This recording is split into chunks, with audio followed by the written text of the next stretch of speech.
Mike, do you want to grab a seat up since we'll go to urban renewal first? Yep.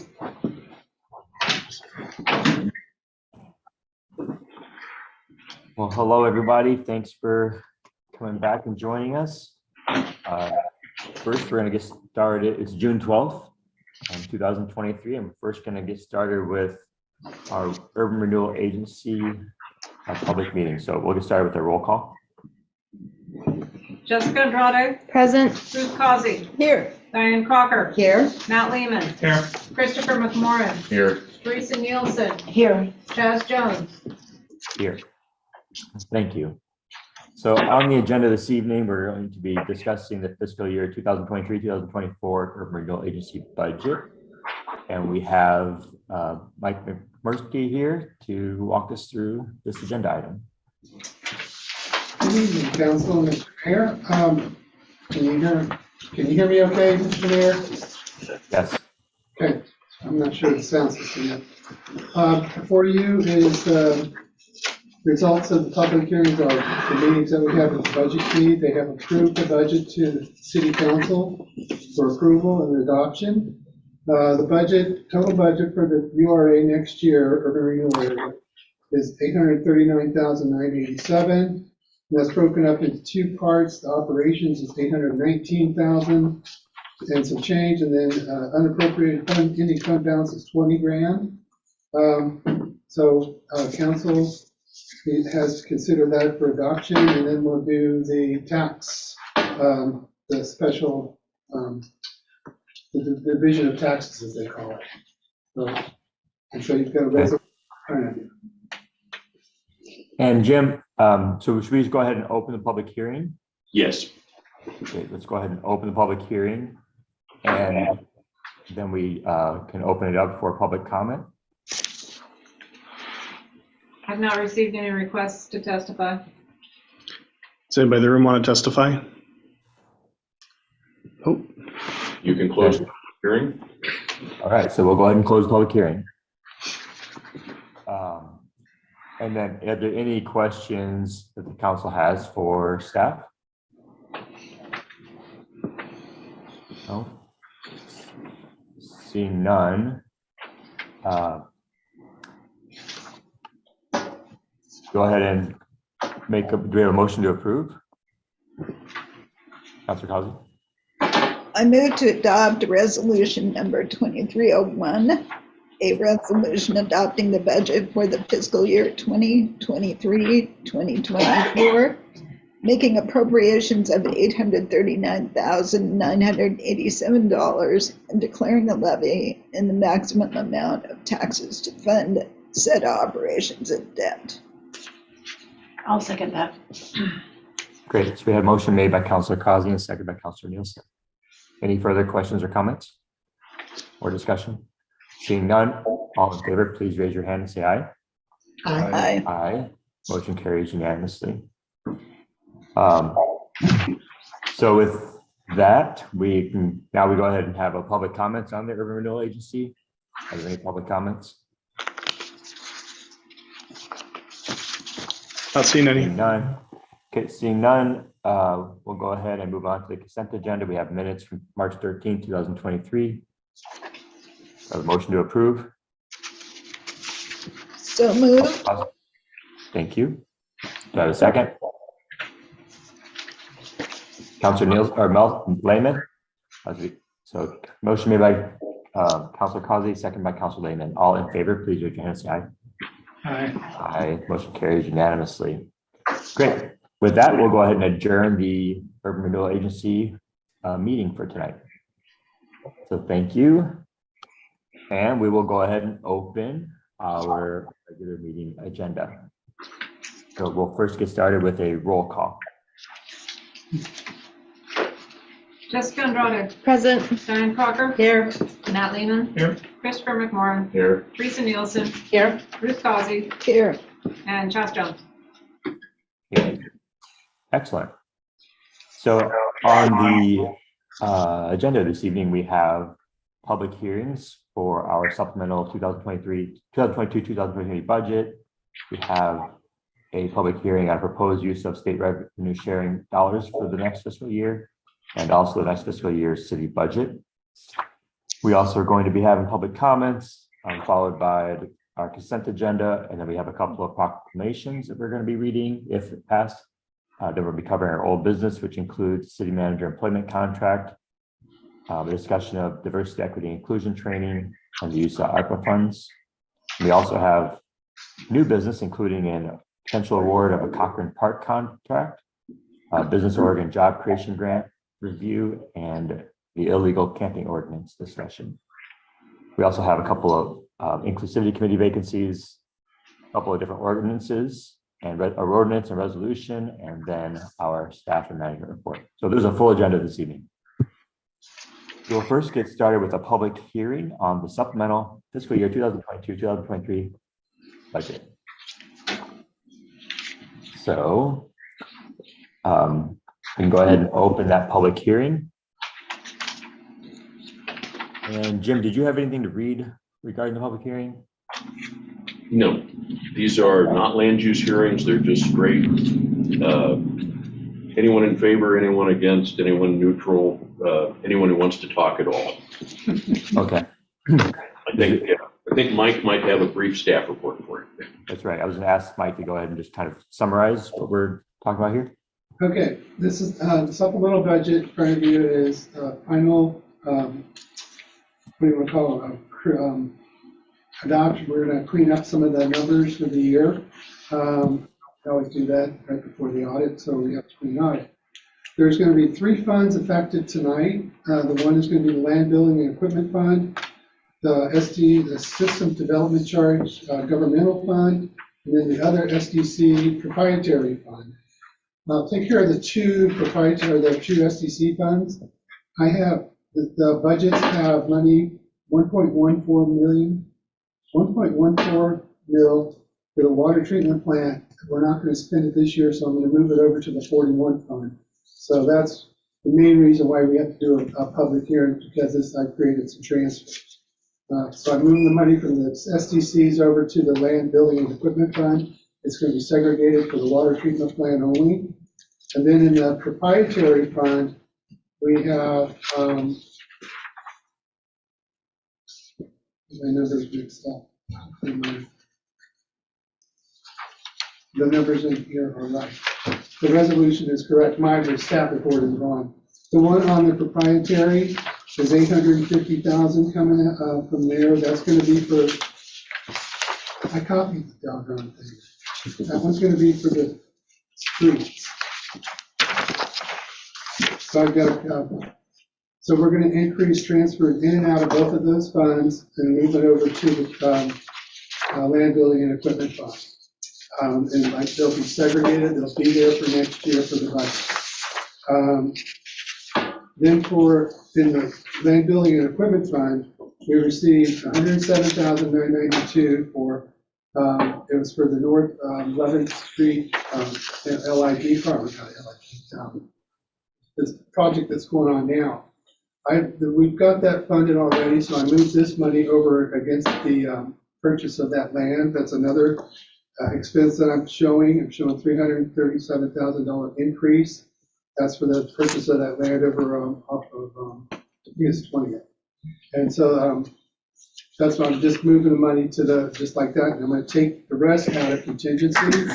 And also for the street capital, I'm moving $850,000. That's for the, coming from the proprietary SDC. And I'm moving another $500,000 from contingency to cover the OODA costs that we paid earlier in the year. And so that's the budget, that the corrections that we need to do in order to meet the audit standards. Is there any questions? Well, first, we should offer. Do we have anyone in the audience that might want to speak? Favor, against, or neutral? No. Not seeing anybody, Mayor. Okay. Any councilors have questions? Councilor Causey. Yes, I would like to know the source of the additional proceeds of $107,992. That money came in for the North 11th Street project. And seeing how that's already covered by previous fundings, I just put the 107 against the layout. I can switch things around, it's all in the same bucket. Okay, when you said it came from the North 11th Street project, It's for was that that project. grant money? Was it grant money? No, this No. is from a gentleman, Bill Dowd, I think it was. Can't Oh, pronounce I his name see. right. Okay, So Thank that you. I just, that's already covered, so I just put this against that for now. I can move it either way. It's all in the same bucket. no, I'm fine with the movement. I just wanted to Would you like understand. me to answer the rest of your questions? Yes. 'Cause I don't mind doing that at all, because they're good questions, made me think a little bit. Oh, please go ahead then. The second question, Ms. Councilor Causey, she said, when the state budget is finalized, do you expect any impact on our budgets? You know, right off, not really. Initially, yes, I was. There was a lot of things coming out of me. They've gone away. Chris did mention that there's a $1.9 million grant coming for the rodeo. It's going to come into us, but it's not going to be till the next budget year, the 24-25. So that's about the only thing that we see that might affect our budget, but that one particular item is not going to be until the next budget year. Thank you. And the last question, this is a good one because I wasn't sure of this one. What is the basis for the allocation of the highway gas tax revenue? We put 99% to streets and 1% to bike paths. And talking with Chris, that's the minimum a state requirement. But, you know, everywhere I've gone, you know, everywhere I've worked, I should say, we've all done it, you know, 99.5 or 95.5 or 97.3. That's what the two I've done here. Now, this is the third, it's the 99.1. And that was the first time in all my years I've heard that it's a state requirement. I went, oh, that's okay. I just accepted it because it's always been done before I got here, got to the particular place. Do we have the flexibility to change that? Could we do 50/50 or? Within the Shaking his minimums, head. yeah. Yeah. So you could not reduce the 1% below 1%, Okay. but you could increase it. Right. Well, based on our survey results, we might want to consider that. Okay, thank you, Mike. I appreciate it. Sure, no problem. Any other comments, questions? Christopher? I feel like, I know we already talked about this, just a refresher, but 500,000 extra for additional unanticipated ODOT costs. Right. What was that? We received the bill. Once we got everything finalized, oh boy, back in, I think it was back in November or something like that. They sent us the bill and only had so much budget. I came up with $1 million. Right, okay. And so I've been waiting to see if there's going to be anything else coming before I covered that. Okay, so it wasn't necessarily it wasn't an unanticipated part of the project, it was unanticipated when they billed us for it, right? Okay, yeah. Thank you. Okay, any other questions, comments? All right, well, we can go ahead and close the public hearing. And if we can get a motion to approve.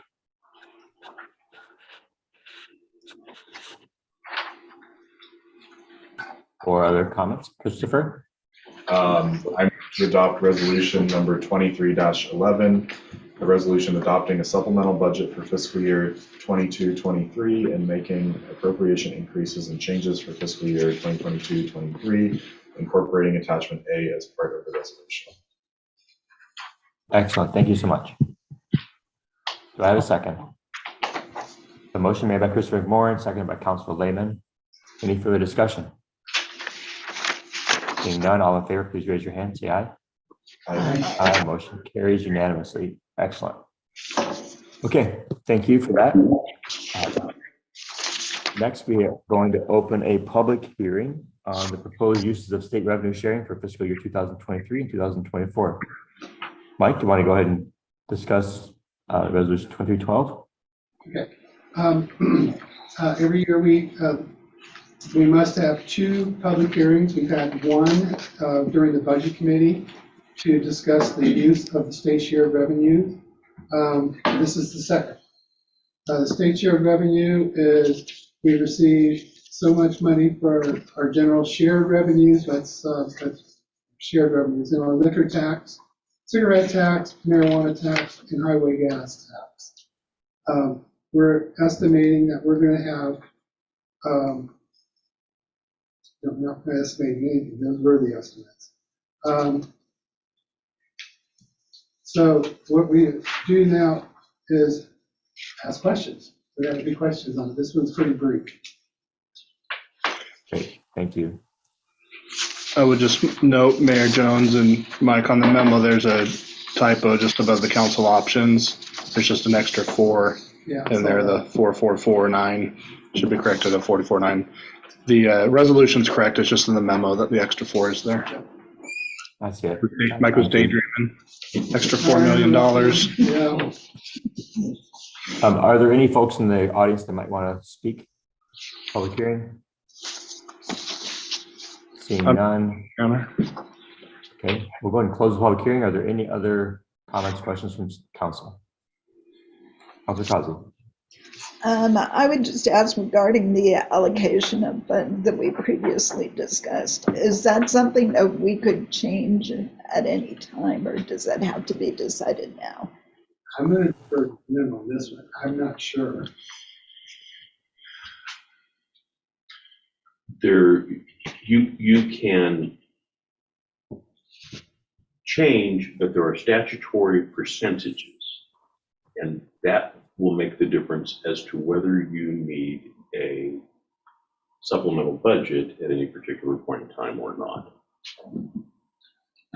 Right, that would come into play. I mean, I don't think it'll be the 10% rule. So Yeah. I think it'll be minimal. Chris? So if there's interest in looking at that closer, I might recommend maybe the Finance Admin Committee look at it a little bit closer this year, spend some time looking at different scenarios, what the impacts would be, and make a recommendation to staff as we're building next year's budget. Unless there's something immediate necessary that you're seeing for this year, more just philosophical where the money should be going, I think we can push that out to next year's budget and just build it into next year's budget, so to speak. And as you're looking at your capital improvement plan, Yeah. then that's a way to change projects within that. Good suggestion, thank you. Changing it now would have quite a few ripple effects that would take us a little time to sort through, because again, some of that's going to land build equipment, some of, No, I think we got enough ripples to deal with. Let's go for it. Thank you. With that, I'm looking for a motion to approve resolution 23-12. So moved. Excellent. Second? Okay.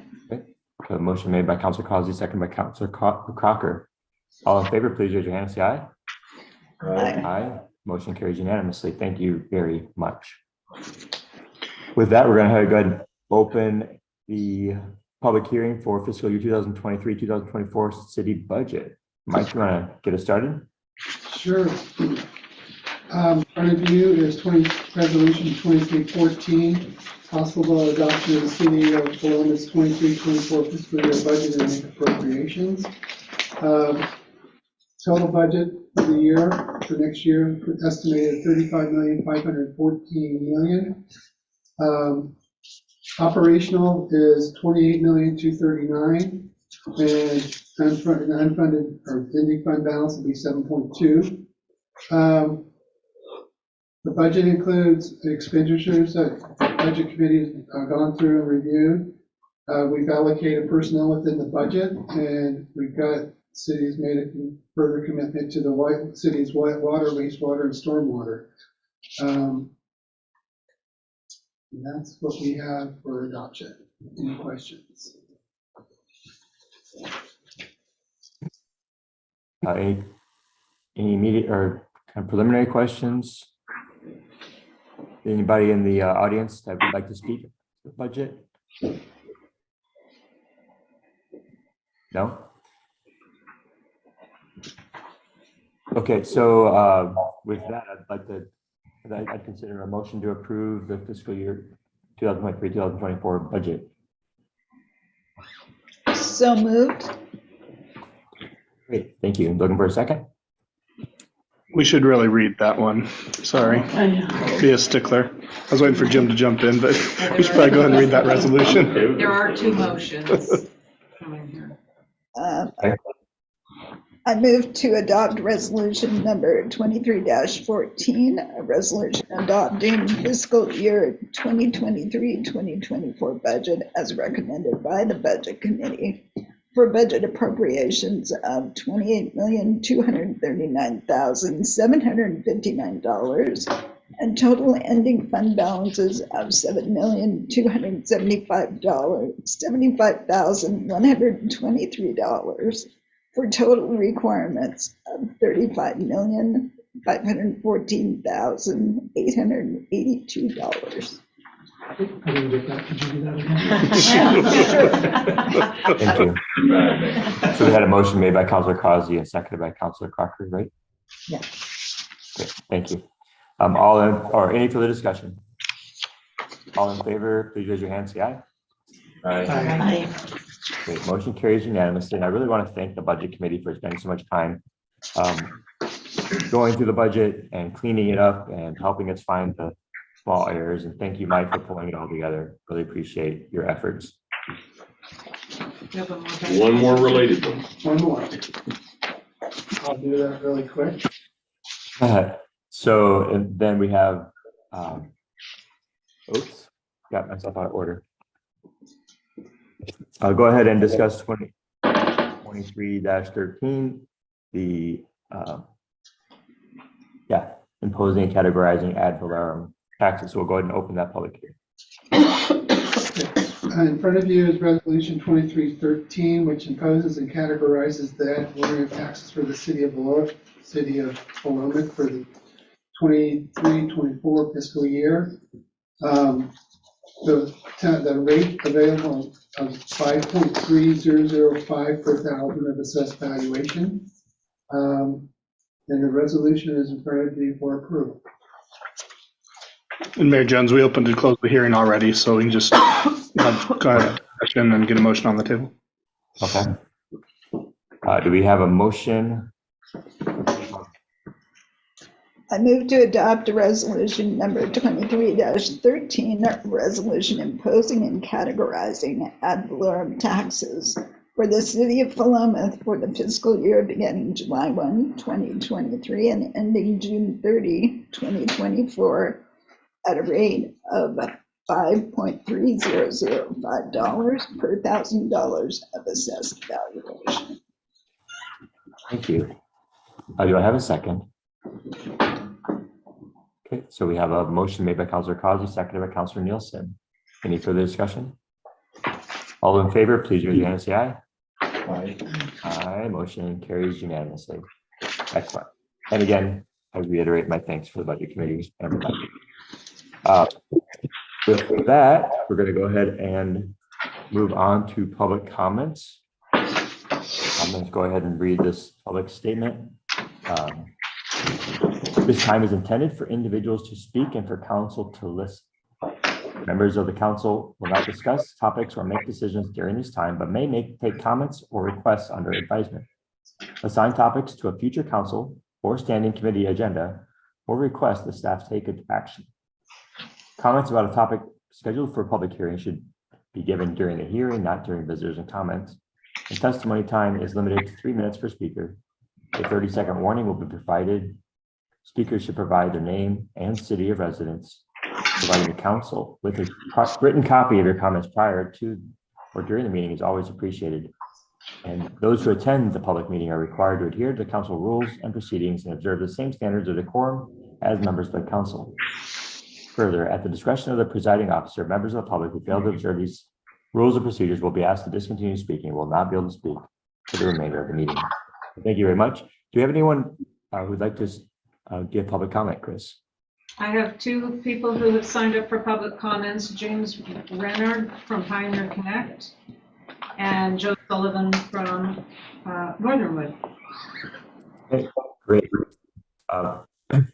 Let's go ahead and bring up James Renner first. Thank you, Mr. Renner, for your interest in speaking.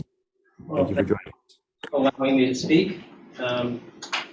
I am here to talk about J3, the homeless issue. I first became aware of this issue only 4 days ago when Gretchen Landis, the longtime owner of Mary's River Healing Arts, informed me of the matter. She submitted an email which I co-signed asking some basic questions about the possible selection of the lot at 14th and Main Street for the city's use of complying with the new state regulation involving people experiencing homelessness. I won't read that memo as I believe it's been entered in as part of the record already, but I do want to emphasize a couple of our major concerns. Pioneer has 54 employees that use our private parking lot adjacent to the lot at 14th and Main. Some of our employees come in early in the morning, some leave late at night, and some come in throughout the wee hours of the morning to deal with emergency situations when the network calls for it. And obviously I have grave concerns for their personal safety should there be issues that would arise out of selection of the lot for that purpose. I'm also concerned about the consequences that using that particular location would have on the anticipated positive outcomes of the considerable time, money, and resources that are currently dedicated to the downtown Paloma beautification project. It's difficult to imagine that even under the best of circumstances, that homeless overnight sleeping on that property wouldn't have some negative impact on the desirability of visitors, patrons, and residents to come into downtown Paloma. Everyone I've spoken to in the last few days on this certainly understands and agrees that the city has to comply with state laws. I would like to conclude with a suggestion that there be a community engagement process to discuss the many aspects of this complicated matter, including but not necessarily limited to enforcement, cleanliness, public safety concerns, and not to be overlooked, getting the people who need the assistance that they need to become more productive. I think it would be a good opportunity to allow the businesses and residences to share their thoughts and ideas. Pioneer would enthusiastically engage in such a process, and we look forward to helping be part of making the best decision for the city in this situation. Thank you for your time and consideration. Thank you. Thank you very much, Mr. Wren. I appreciate your time. And next we have Mr. Joe Sullivan.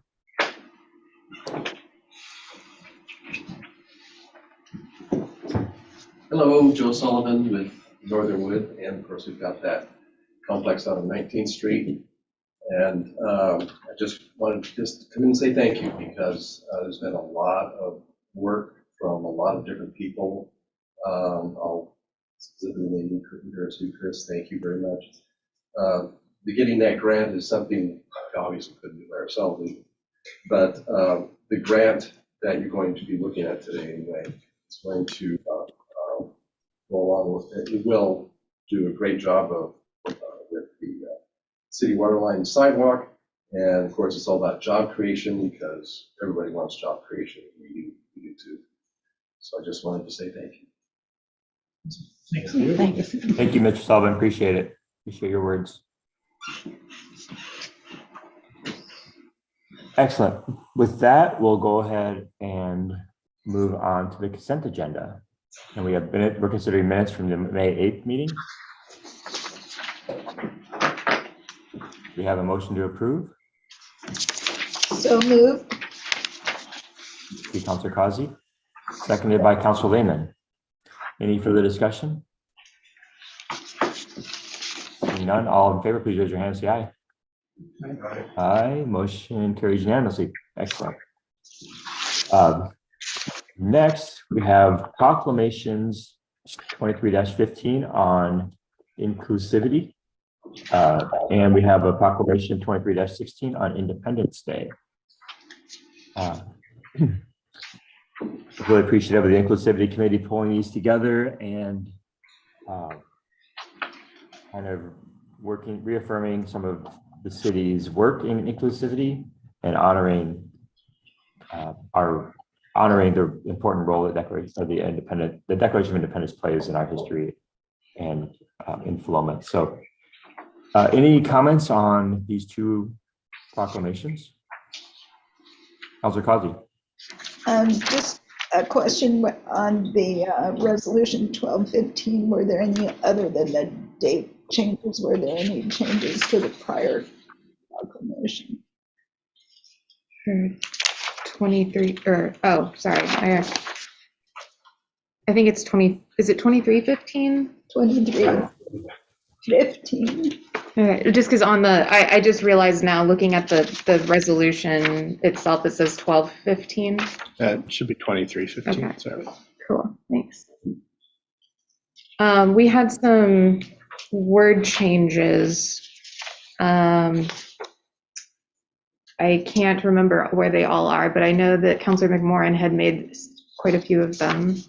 I think, and I don't recall the specific word changes, but the part of the intent was when this was originally written, it was during like the Black Lives Matter movement and everything, and I think we were trying to, there was some of this that specifically talked about racism, and some of it that talked about all forms of discrimination, and we thought it was odd that there was sort of a back and forth, like either, you know, it just felt inconsistent a little bit that we would say like, we would commit to ending racism in Philomath, and the next bullet point would be like, we will work against all forms of discrimination. So why aren't we committing to end all forms of discrimination? So we tried to make the document a little more consistent in that, and just sort of say that we condemn racism, discrimination, intolerance, bigotry, hostility,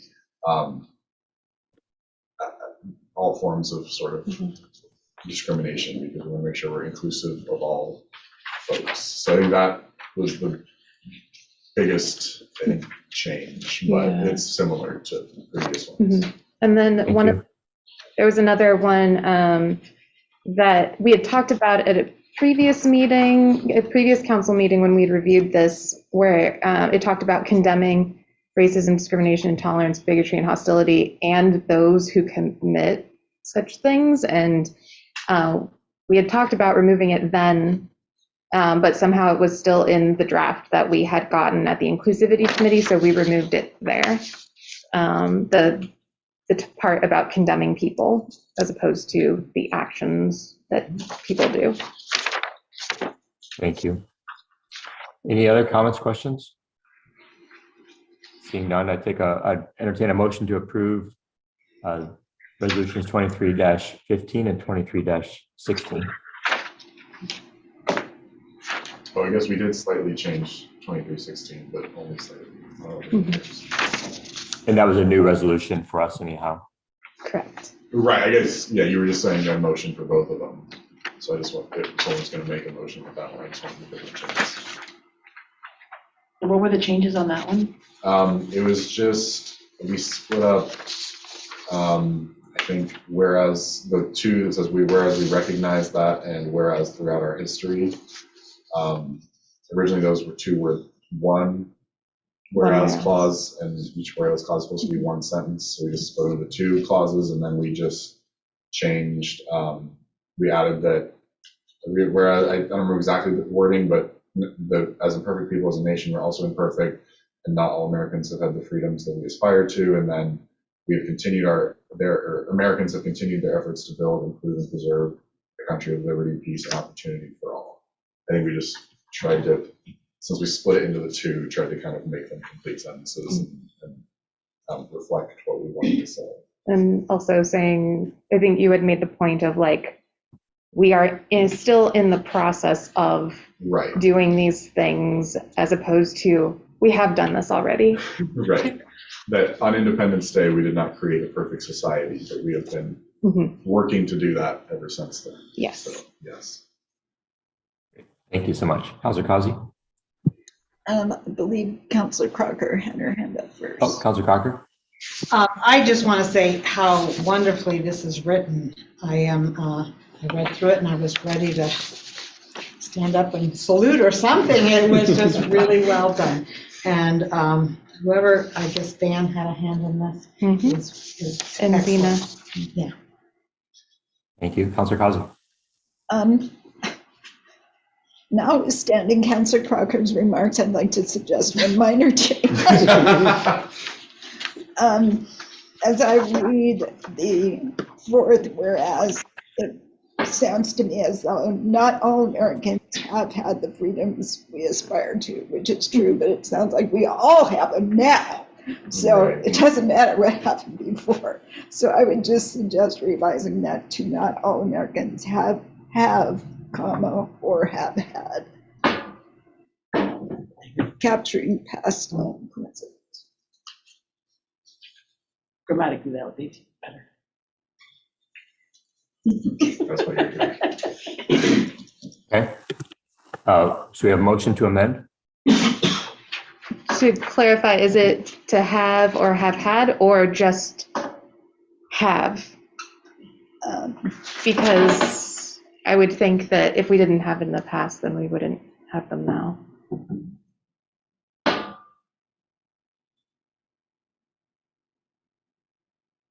I think it could be either way.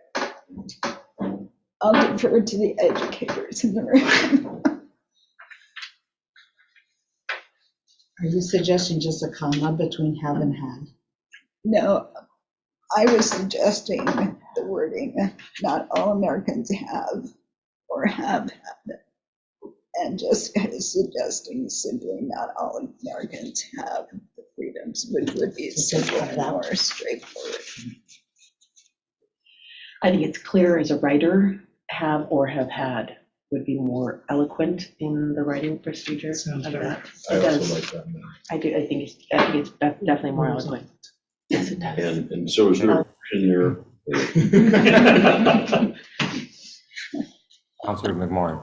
I move to amend Resolution 23-16 in the fourth whereas clause to read, whereas we recognize that as imperfect people, we as a nation are also imperfect, and that not all Americans have or have had the freedoms we aspire to, and Nicely done. Okay, Second. so we have a motion made by Councilor McMorrin, seconded by Councilor Causey. Any further discussion?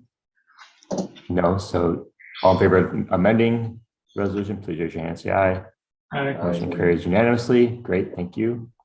And with that, do I have a motion to approve the two proclamations? Councilor Lehman. I move that we approve the two proclamations, 2315 and 2316. Okay. So we have a motion made to approve by Councilor Lehman and seconded by Councilor Andrade. And with that, I did ask previously if Councilor Andrade might be willing to read Proclamation 2315. I'll call for a vote, Mayor. Oh, I'm sorry. All in favor of passing the two resolutions, please raise your hand and say aye. Aye. Motion carries unanimously. Councilor Andrade, would you do us the honor of reading the inclusivity resolution? Yes, thank you. Resolution 23-15, a resolution proclaiming inclusivity. Whereas Philomath strives to be a city based on mutual respect and understanding, part of a community that welcomes and values all residents, treating everyone with human dignity and respect. And whereas all people, regardless of race, color, ethnicity, national origin, religion, disability, sex, gender expression, gender identity, sexual orientation, marital status, or age, live and work together within Philomath and bring pride to our community. And whereas racism, intolerance, bigotry, and fear lead to discrimination and discord, which threatens the health, safety, and resilience of our community.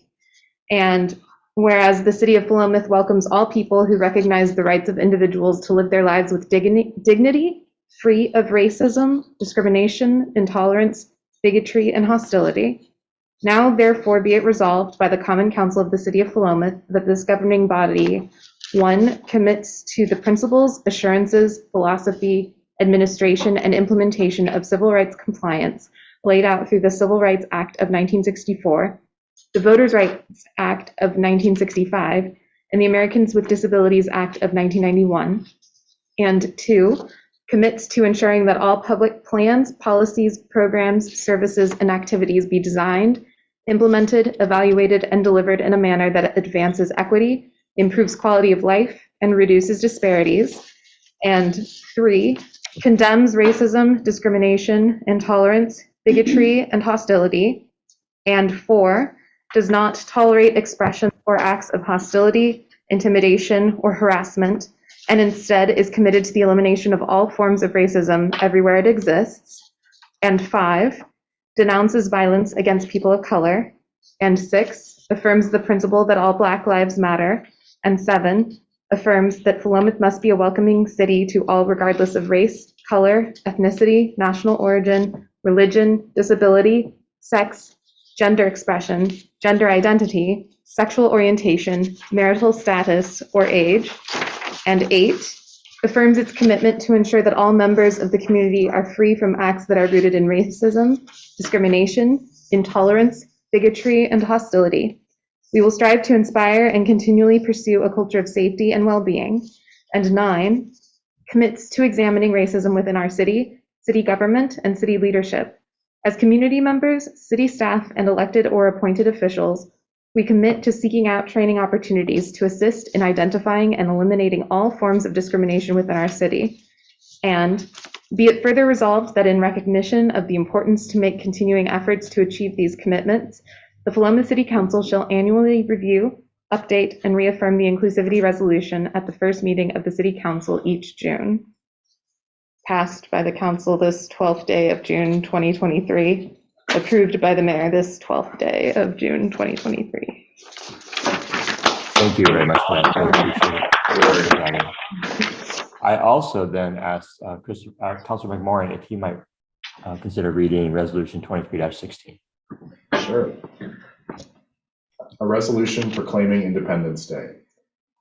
Whereas 247 years ago, our founding fathers set out to establish a new and independent nation, unlike any other, based on the philosophies of a representative democracy, affirming and safeguarding each citizen's right to pursue their own destiny and happiness. And whereas the signing of the Declaration of Independence on July 4th, 1776 by the Second Continental Congress secured and permanently cemented these principles by the founding of the United States of America and provided a framework for a balanced and accountable government and society that prioritized the freedom and well-being of the citizenry, not only from outside forces, but also from their own governing bodies. And whereas our nation's founders demonstrated their love for liberty and proved their devotion by risking everything, being willing to lay down their lives for the freedoms underscored in the Declaration of Independence and the safeguards that would be detailed in the Constitution, and today we continue to do so. And whereas we recognize that as imperfect people, we as a nation are also imperfect, and that not all Americans have or have had the freedoms we aspire to.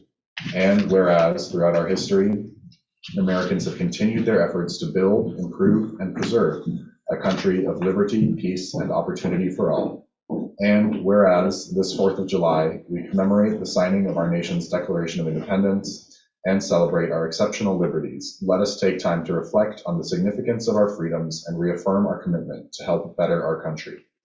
Now, therefore, be it resolved by the City Council of the City of Philomath that July 4th, 2023 is Independence Day in Philomath, Oregon, and encourage all Philomath citizens to acknowledge and celebrate the birth of our great nation and to honor those who defend and work to improve our country.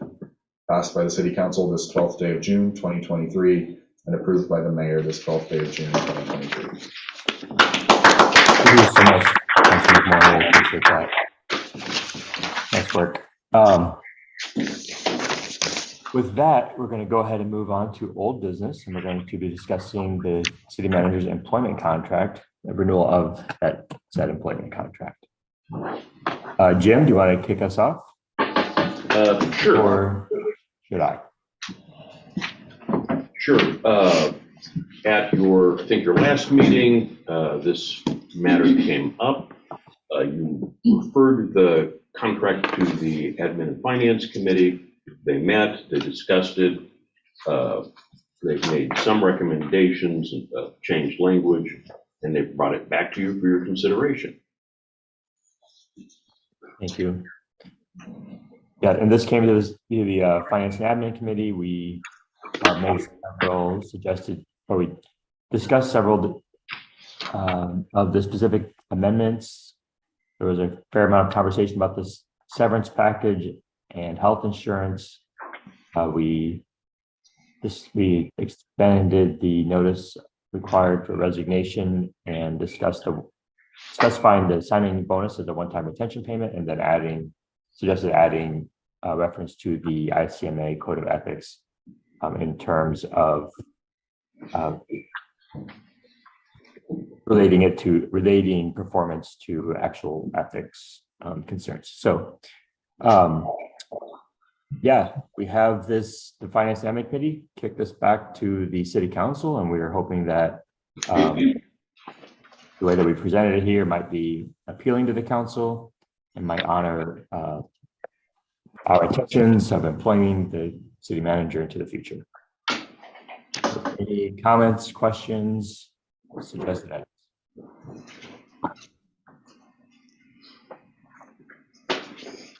Councilor Causey. I move that City Council approve the renewed employment agreement with City Manager Chris Workman and direct Mayor Jones to execute the agreement. Thank you. Councilor Crocker. I second it. Okay, so motion made by Councilor Causey and seconded by Councilor Crocker. Any further discussion? Councilor Horn.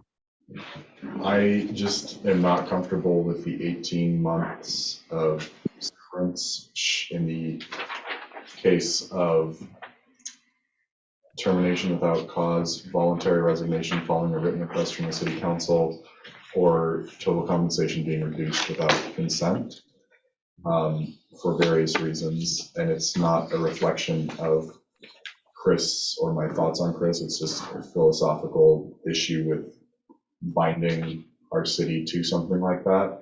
So I move that we amend this contract to have a severance of 12 months rather than 18 months. Second. And so we have a motion to amend by Councilor McMorrin and seconded by Councilor Andrade. Any further discussion? Councilor Lehman. Yeah, so I 100% appreciate the emphasis on the severance as kind of a buffer so that the city manager can't be abused by the city council and or the potential city council, and he will act in our best interests as his job is. I appreciate that. I also appreciate that there can be capriciousness in the world and you can be subject to that. 18 months is a long time. To me, it seems more like a punitive measure than a safeguard, and I feel much more comfortable with 12. Councilor McMorrin. And then I guess just while we're in public session, I wanted to respond to some concerns I've heard. Just, I think in the past, this issue is more of a concern because we've elected our city council all 6 members and the mayor every 2 years. So it's a lot easier for there to be some huge sea change every 2 years. We intentionally changed the city charter to no longer do that. So there is more stability. There is not nearly the same level of turnover. The entire city council can only change at most every 4 to 6 years. So I don't see it as being honestly as urgent of an issue. And then I think just the issue of, it seems relatively easy to say, oh, well, this is only for no cause termination, which, that's kind of unfair anyway. In practice, it's very hard to fire someone with cause unless if they've done something just incredibly outlandish, as Attorney Brewer could speak to. Whereas there are things that most employers would generally terminate someone for that are a lot harder to terminate someone for with cause in these kinds of situations. And so that's part of what gives me hesitancy is I've been in other situations where there's where we've run into issues with contracts like this. And I think that's part of why I'm pretty strongly against it. And then I think the last part is just, I've heard arguments that this is a buyer's market instead of a seller's market. But on the other hand, I think that means that if a city manager is terminated without cause by our city council, They have plenty of other employment opportunities. They don't need 18 months of a parachute. They'll be okay. So that's where I'm at. Thank you. Councilor Crocker. Just to clarify, my understanding is that 12 months is a standard for brand new city managers. And our city manager has 9 years of experience and is a great one. We do not want to lose him. This contract is not for just any general or any city manager, it's for Chris specifically. So I'm in favor of giving the 18 months. Thank you, Councilor Nielsen. You know, and I think I feel the same way as Councilor Crocker, is that this is a contract for specifically Chris. We're not talking about General Owen and the history of Philomath in the future, or talking about future city councils. We're talking about a city manager that has done phenomenal things for our city and is exceptional at getting grants and funding that have created some really good opportunities for our city. And being with 9 years of experience, finding a comparable city manager to replace Chris, I think would be challenging for our city. And that consideration is what makes me vote and feel more comfortable with allowing him to have that piece of his contract that gives him a little more stability. Because unlike some of us, he is a family man that is committed to the city of Philomath. He's involved outside of the city manager role in our community as well as inside as a city manager. I am comfortable thinking that this is a fair and equitable contract in comparison with other contracts offered throughout our state to other city managers, and that we would be remiss to maybe not consider all the particular benefits we gain as having had him as city manager. Thank you. And Councilor Causey, I saw your hand up earlier. I just wanted to rebut the position that staggered elections pose less of a risk to the city manager, because I'm aware of 2 instances in Philomath when the council included 2 individuals who consistently practiced obstructive governance in order to delay processes as much as possible to accomplish as little as possible. And so even if you have only 3 people being elected, if one of their motivation is to remove the city manager, they can make things pretty miserable. Point of order, Mr. Mayor. I'm concerned that Councilor Causey's comments were impugning the motives of other councilors. Jim, I don't think there was any specifics. Yeah. I will say that I have experienced council meetings in Philomath where the beginning of each meeting began with a motion to fire the city manager. Sure. And it always received a second. So I think that's historically accurate. Okay. And Councilor Causey, are you? What's the city manager? My point is that staggered elections, I don't think could prevent that from happening. Okay. I see Councilor Andrade's hand. I just wanted to thank Councilors McMorrin and Lehman for their concerns. I share them as well. I do not think that this is a fair and equitable contract. An equitable contract would not give additional power to someone who already has so much power. There would be more safety given to those who are lower on the hierarchy of the hiring process. So I just wanted to clarify that as well. And I agree that philosophically, regardless of who is in this position, that there should not be a payout in here. It is just not something that we're willing to do for everyone, then I don't think it's something we should be willing to do for a city manager. Thank you. And Chris? Yeah, so I currently contract at 6 months. I'm asking to bump it up to 18 months. I can tell you emphatically that you're not going to find a city manager to sign a contract that does not have this type of language in here. It comes with the territory of hiring a city manager or even a city administrator. So that's not going to go away. What we're really talking about is what's fair and what seems reasonable. I do understand the concerns that the counselors have brought up, and I don't necessarily disagree with the principles there, but I don't feel like 18 months goes that far. I think if we were talking 3 years or 5 years, I would absolutely make the same argument you're making. I don't think 18 months does that. You do, and that's fine. So I guess the question I'd put out there just to kind of move through this would be if the council would be willing to increase the current step for me from a 3 to a step 5, then I would be more than happy to drop down to a 12 months as been recommended. But I do think it's fair if we're talking about what's fair and equitable. If we're going to take something back off the table, then we should add something back onto the table. So if we, instead of a step 3, went to step 5 and dropped the severance down from 18 to 12, I would be comfortable with the contract with those 2 amendments. Got it. So we have, right now we have a motion to amend. That's what we're discussing. That's what we're ready to vote on, right?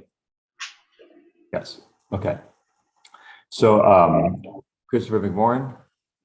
I guess we talked about how like 12 months is standard for a new city manager. I just want to point out one of the 3 examples we were sent by LOC was the city of West Lynn, which is 4 times the size of Philomath, and just hired a new city manager with 6 months. So I just want to be clear here that is reasonable as well. They are a much larger city, a wealthy city. I'm assuming they are also having their own issues with trying to staff. They were able to hire someone. Once they've had to fire several city managers in the last. Sure. It's And I fine. think they would like to not have to pay out, 18 months of severance to those folks. So I just wanted to push back on that notion a little bit, that it's not crazy to do that. And again, I think just clarifying, there's been discussion of like, oh, we're not going to get rid of the motion is to reduce it to 12 months, which is a year of pay for not working for the city, a year to find another job, a year to go out there and figure out what your next step is. That's very reasonable. Most folks don't get that. Thank you. Okay, so with that, we can go ahead and vote on the motion to amend. All in favor of amending the motion as recommended, or as motion, please raise your hand and say aye. Aye. All in opposed, please raise your hand and say nay. Nay. Motion fails 3 to 4. So with that, we have the motion on table is still to pass the motion or pass the agreement that is presented. Any further discussion, comments, or discussion? Okay, all in favor of passing the motion as presented, please, or passing the employment agreement as presented, please raise your hand and say aye.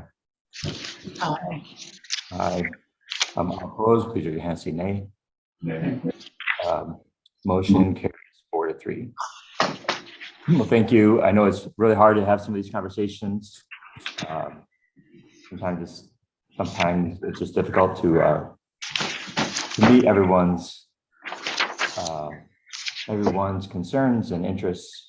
But I think that we have a good employment contract here. We have a great city manager, and I'm happy to have this moving forward. So thank you all. With that, we're going to return to the conversation on diversity, equity, and inclusion training. And Councilor Andrade, are you taking the lead on this? Yes, thank you. So we ran into a bit of an issue when trying to figure out scheduling through Oregon State University, as we had hoped as a council to do so, to contract with them to get training. They do not do evenings or weekends for training. So if the council is willing to take off of work and meet Monday through Thursday between 8 and 4, we can continue with trying to find a date for us to train with them.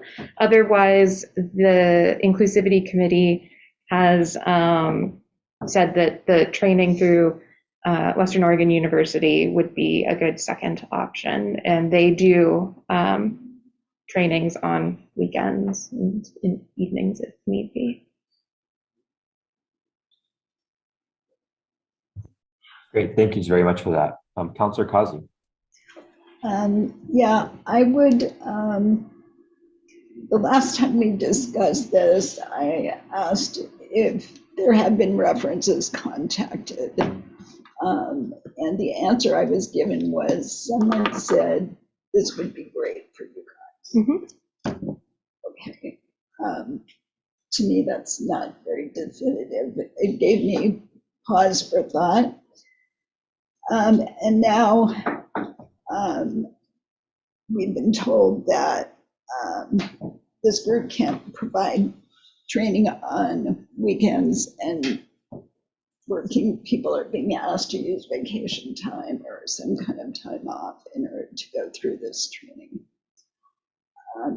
My concern is that it appears to me that the entire approach to the selection of a provider for training has been somewhat casual. I would like to introduce a motion that this decision be tabled until such time as the Inclusivity Committee can provide a list of the entities who were contacted for training, their credentials and experience, the content of the training, their availability for training, the cost of the training. It would be particularly interesting to know if they had worked with elected officials previously. And I would also like to know what references were contacted, what questions were asked, and the basis for the recommendation. Now, some people will view this as not supporting this training, which is not true. I would like to support this training.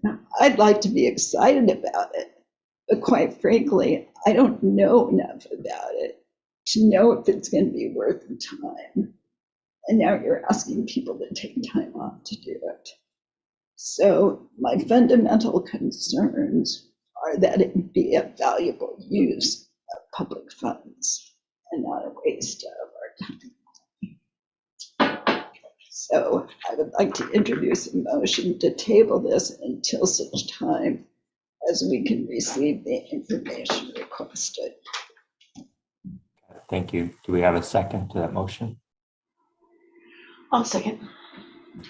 So we have a motion made by Councillor Causey and seconded by Councillor Nielsen. Any further discussion? Councillor McMorrin. I guess I'm just a little confused because that's not the system that our city uses. We have a committee system. No, let me finish. We have a committee system. The entire city council does not review all the documents that the Finance and Administration Committee used to make a recommendation to the city council.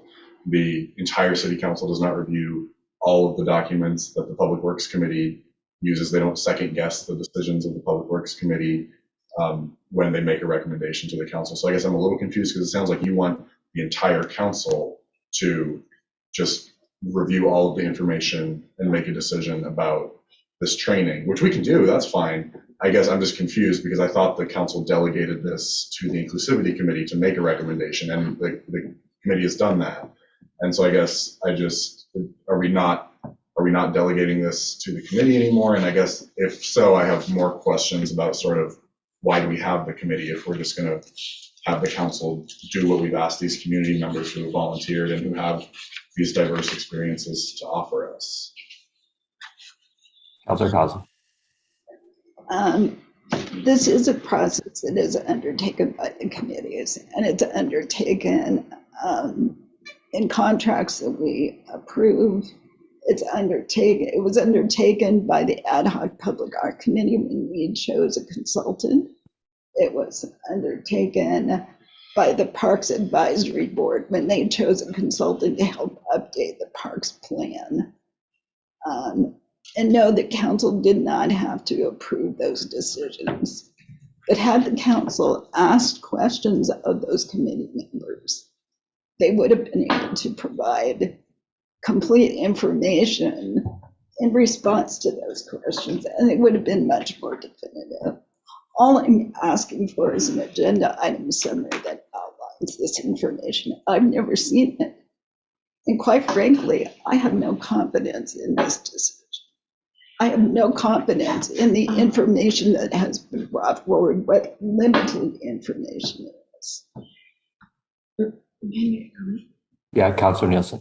I just think personally, this information, this training is crucial and so important and there are public funds going towards this. And so the value of myself having a summary of exactly what will be covered and how it will benefit our city and its citizens and all, I think that's not an overstatement to kind of can I at least have a summary of what's going to be discussed so we know yes, and it's not a distrust issue, it's an information issue. And I think good decisions are based on good information. And I, as a city councilor, want to make good decisions, especially in regards to this type of a training, which requires that I have a little bit more information than just whether it's from one university to the other, or Monday through Friday, Monday through Thursday, or a 6-hour Saturday. Thank you. Councilor Andrade. I apologize. It was my mistake to ask the city manager to write this agenda item summary. If I would have had the foresight to know that there would be so many questions asked, I could have copied and pasted what was used for our committee agenda item summary, which had everything listed out.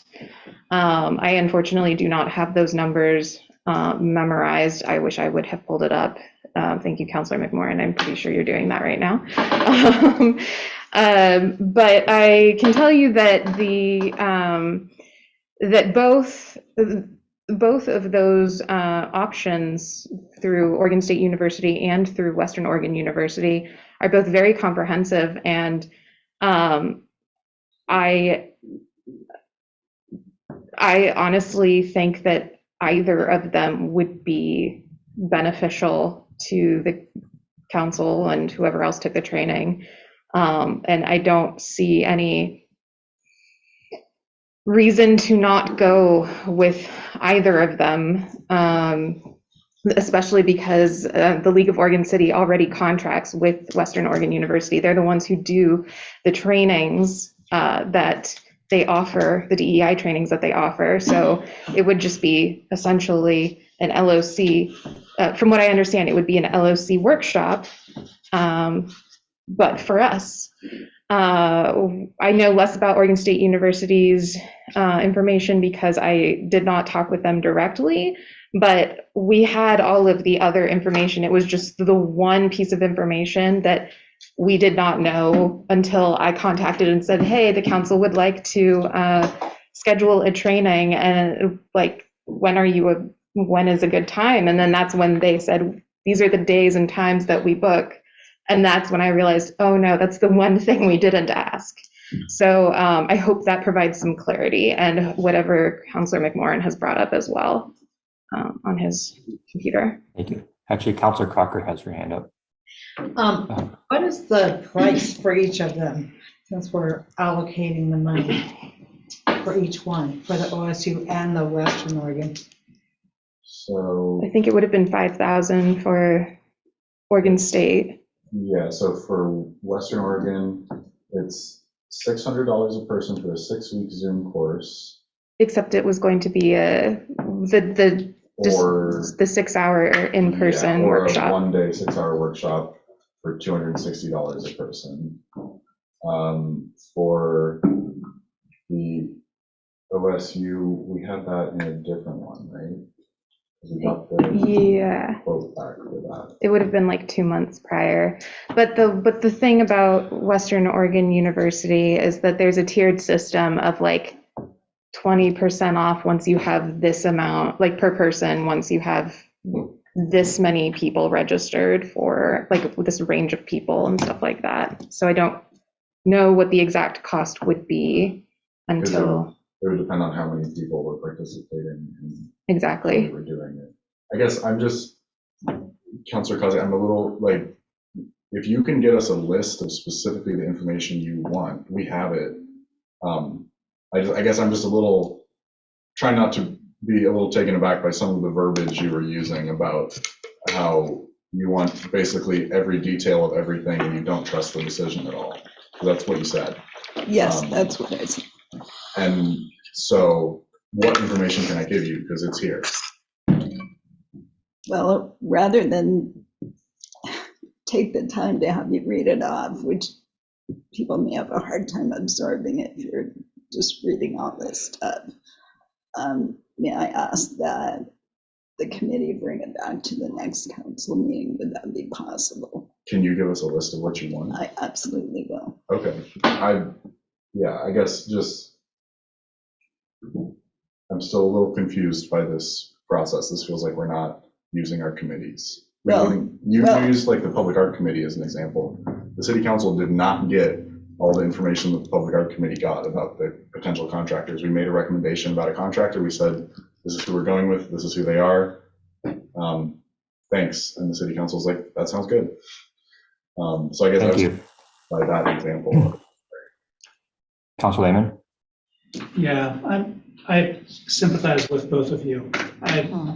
I sympathize 100% with what you're saying because we just renewed the Inclusivity Proclamation. So it's been 3 years since we did the initial one. And if you recall, one of the lines there was to get training for city staff, the city citizens, and city council. And so we've been having a form of this discussion for 3 years. That's ludicrous. So I would like to get some training. And so I appreciate your skepticism. I also feel like maybe it's just a little bit turned up to 11 instead of needing to be 9, but that's okay. And I can understand you're feeling a little indignant about that. But the fact of the matter is we've been trying for 3 years to get some training scheduled, and it seems like it's nigh on to impossible. And that strikes me as asinine. I'll second that motion. Hey, Chris? Yeah, I'll take some of the blame on this for kind of the vanilla agenda item summary, which really was meant to summarize what the council done, which typically they do, and there could have been more details in there. Part of that too is though I've not, staff's not done a lot of this background checking. The committee volunteers have taken the time to do the outreach and do that, which means I don't personally know a lot of that specific information either, because I wasn't directly gathering that information. So I'm kind of just passing through or passing that information on. And again, a lot of that detail isn't here.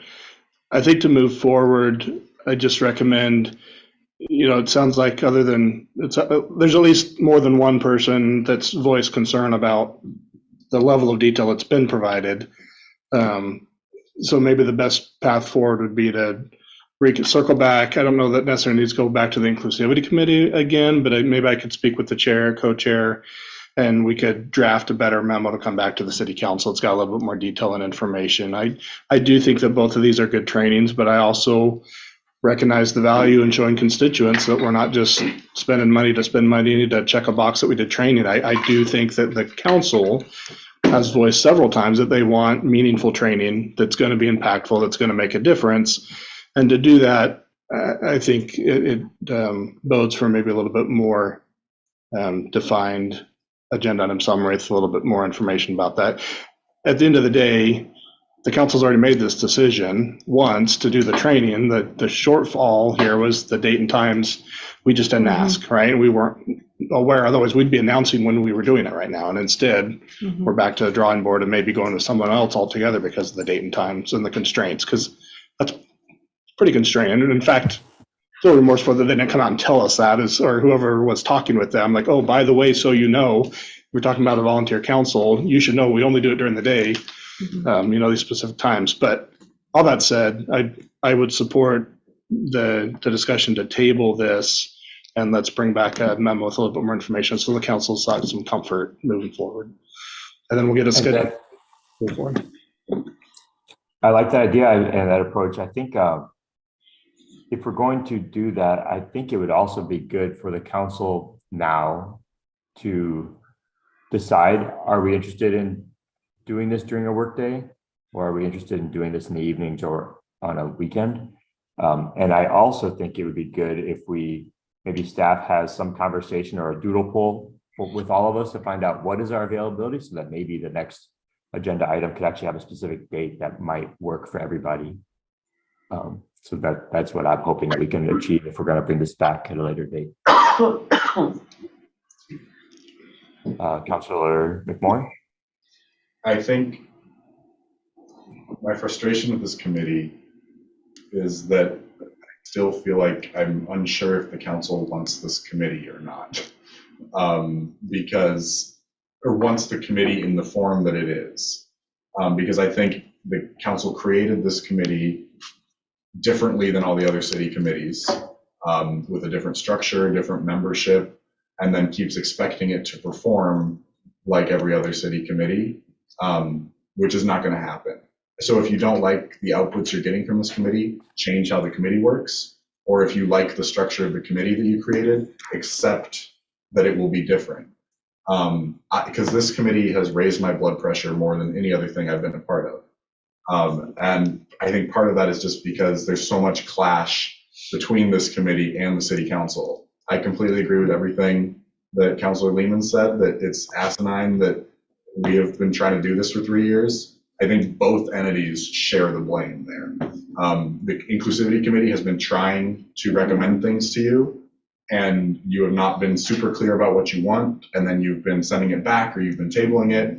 You have been expecting output from them, and they have not been delivering it in the form that you expect, in the form that you need. So I think there's blame all around, and I'm on both of these things now, and so I'm getting real frustrated. But I just think I'm getting tired of going to Inclusivity Committee meetings where it feels like we're on one track, and then coming to city council meetings and it feels like we're on a different track. And I just think that's the real problem here. I totally hear what you're saying, but I think what you're saying is a symptom of a larger disconnect between this body and that body, which was created by this body, but seems to not be meeting the needs of this body. So I'm frustrated that we keep coming back to this, and I'm frustrated that we're going to table this another month and not get training booked for another month when it's already been 3 years and the council or the committee has looked into this and has some great options. We're happy to provide information. I guess I wish we could have done that last week, or if you had been able to send us an email, we still could have voted on it tonight. But I guess that's just my frustration. I don't mean to channel it all of this specific motion. It's just, I think this motion is symptomatic of all the problems here. So that's my thought. Thank you. Councilor Lehman, I saw you had your hand up for a little bit. Did you? That's Diane. I forgot what to say. Councilor Cochran? I disagree. I'm sorry. I think the council's been very supportive. We approved the OSU training. I don't think that's the issue, and I kind of obviously have some feelings like yours that I don't think that's the problem. I do think some more information, like how long is the training? How much does it cost? If we're going to be voting on it, we need to know those things. Sure, we can provide that. Overview. Thank you. Councilor Lehman? Yeah, I had just a general question. Are we intending that city staff are also going to attend this? Because that's going to seriously, like, I could take a day off from work and the world's not going to stop, but like all the staff can't just take a day off, right? I mean, that doesn't That's a great point. make logical sense. I believe that was included in the agenda item summary last meeting, that we would ask city staff who directly interface with the city council to attend, but that would Chelsea be, can't see me. oh, sorry, Chelsea's raising I her have my hand too. up, you can't see me. Am I okay to speak, Chess? Mayor? Yes. So I will say that we talked about this morning at City Hall with staff that is non-exempt, and the reaction was not great. They felt like, wait a minute, you're gonna potentially make us come to a super long evening, and maybe in the summer, and they're saying, forget it, we've got our weekends planned, we've got time with our kids, we've got some people that have got kids about ready to graduate next year. They're saying, this is my last summer. So I just so you have that feedback, just to weigh in. So these are people that maybe sit out, in front here. And then I don't know what you intended, like for public works employees that are out in the field or not. I don't know where you landed on that, but just so you have that feedback, that was their opinion, right? It's one thing for me, Chris and I, we, often are doing something at night or on weekends, but they weren't saying we don't want the training. They were saying we'd love an opportunity. Could you find us an opportunity that fits in during our work week? We would love to learn more about that and have that training. But that was their feedback, just so you have it. So Thank you. just to reiterate, what the committee recommendation was from our last council meeting was to only require it of city staff who directly interface with the city council. So that would be Chris, Chelsea, Ruth, and then potentially department heads. I was under the impression that it was staff that are community facing. I think we talked about that, but then I thought we ended up going with. I don't remember if it ended up being who work with the council or who are community facing. Yeah, I heard both. Me too. Right. And then it was also open to whomever wanted to, since Right. that training with OSU would be available, whoever wanted to, of staff and the advisory committees, boards, commission. Thank you. And Chris? Yeah, so, I mean, I'll be attending. I'll invite Chelsea and Mike and my directors to attend, but I don't see anybody lower than directors and supervisors or, other positions having a lot of value there. Again, going back to the motion on the table, to table this, I do like the idea of adding a doodle poll and talking about availability. So when this does come back, there's a strong recommendation for a training, the specifics on the training, a date that's going to work for the majority of those involved, and that we can actually get something on the schedule the next time this comes back. We're going to have to do that anyway. Even if we pick one of these, we still have to figure out a date and all that anyway. So we're really not losing any time by tabling this discussion tonight. We have a little bit more clear expectation of what to bring back to you at the next meeting. Okay. So should we, Chris, do you just want to pull each of us offline and find out if a weekend or weekday works? Include it in the doodle poll. Yeah. Okay. So we have a motion on tape we have a motion to table the conversation. All in favor of that, please raise your hand and say aye. Aye. All opposed, please raise your hand and say nay. Nay. Okay, motion carries 4-3 to table, and you'll bring this back at a month from now? Next meeting. Yeah. Next meeting, okay. So, with that, we're going to go ahead and take a 5-minute break, come back at 8:30. So thank you very much.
one of those people that will. Oh, yeah. 100%. I lost my chair because I got her so I knew, I saw Ruth put these here and I was like.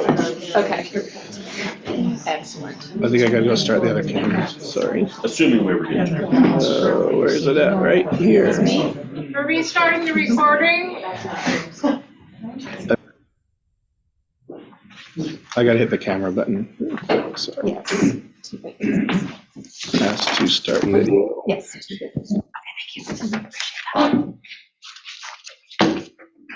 So thank you very much. We're coming back out of break. It's 8:31. And I'm just going to make note that we are going to postpone the conversation on the use of ARPA funds, see if we can get back to that. And we're going to go straight to the Cochran Park contract award. Oh, you mean not postpone to a different meeting, just. We'll see. We'll see. It's 8:30 now, aiming for a 9:30. And so we'll see if we can get to that. Okay, we have a lot on the agenda still. We're going to talk about the Cochran Park Award. Chris, is that you? Chelsea's here to talk about that.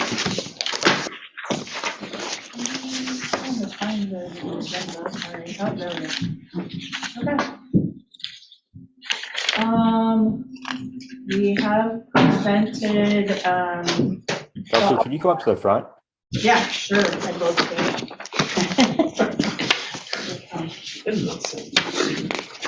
We can all see her. Put you in the hot seat. There we go. All right.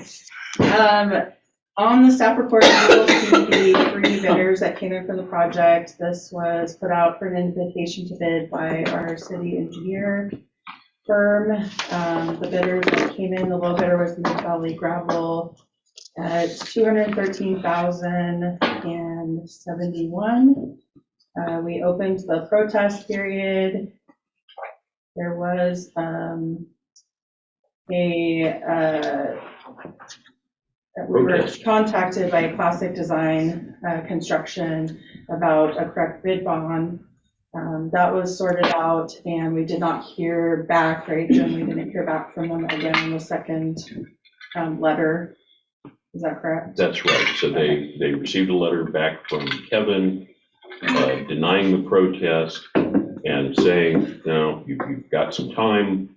You can, if you're not happy with this determination, you can protest further to the city manager, and I don't believe any protest was received. Contacted by them. So at this point, we have, we're asking to, our options are to award the project to Mid Valley Gravel or do not award to Mid Valley Gravel and instruct us on what you would like us to do. Thank you so much, Chelsea. So we have a recommended motion. Councilor Cochran. I move the city council award the project to Mid Valley Gravel for $213,071. Second. So we have a motion made by Councilor Cochran, second by Councilor Lehman. Any further discussion? Can I ask a question? Councilor Nielsen?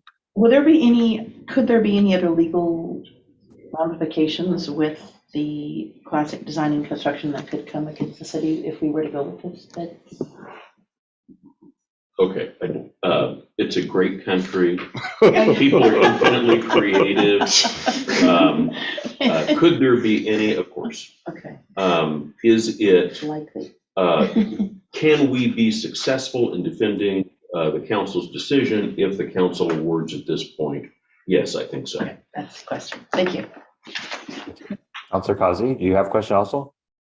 I just wanted to confirm, it appears that West Tech addressed this, but I just wanted to confirm that the assistant city manager is confident that Mid Valley Gravel can complete this project for a price that's significantly lower than the others. Yes, so I did not comb through the bid, but West Tech, of course, did. They see bids all the time. Some of the things we talked about are that I believe this is a local or fairly local company.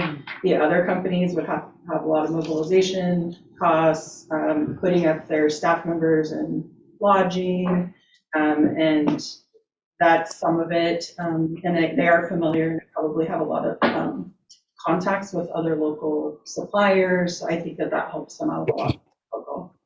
Okay, thank you very much. Thank you. Any further discussion? Seeing none, all in favor, please raise your hand and say aye. Aye. Aye. Motion carries. Any opposed? Motion carries unanimously. Thank you. With that, we're going to move on to a conversation about the Business Oregon grant review. And Chris, you want to take that? I can. It's got your name and my name on it, but this came to the Finance Committee for just a very quick review. Didn't have all the documentation there. I want to give thanks to Jim Brewer and his office for putting the agreements together. The agenda item summary gives you the background here.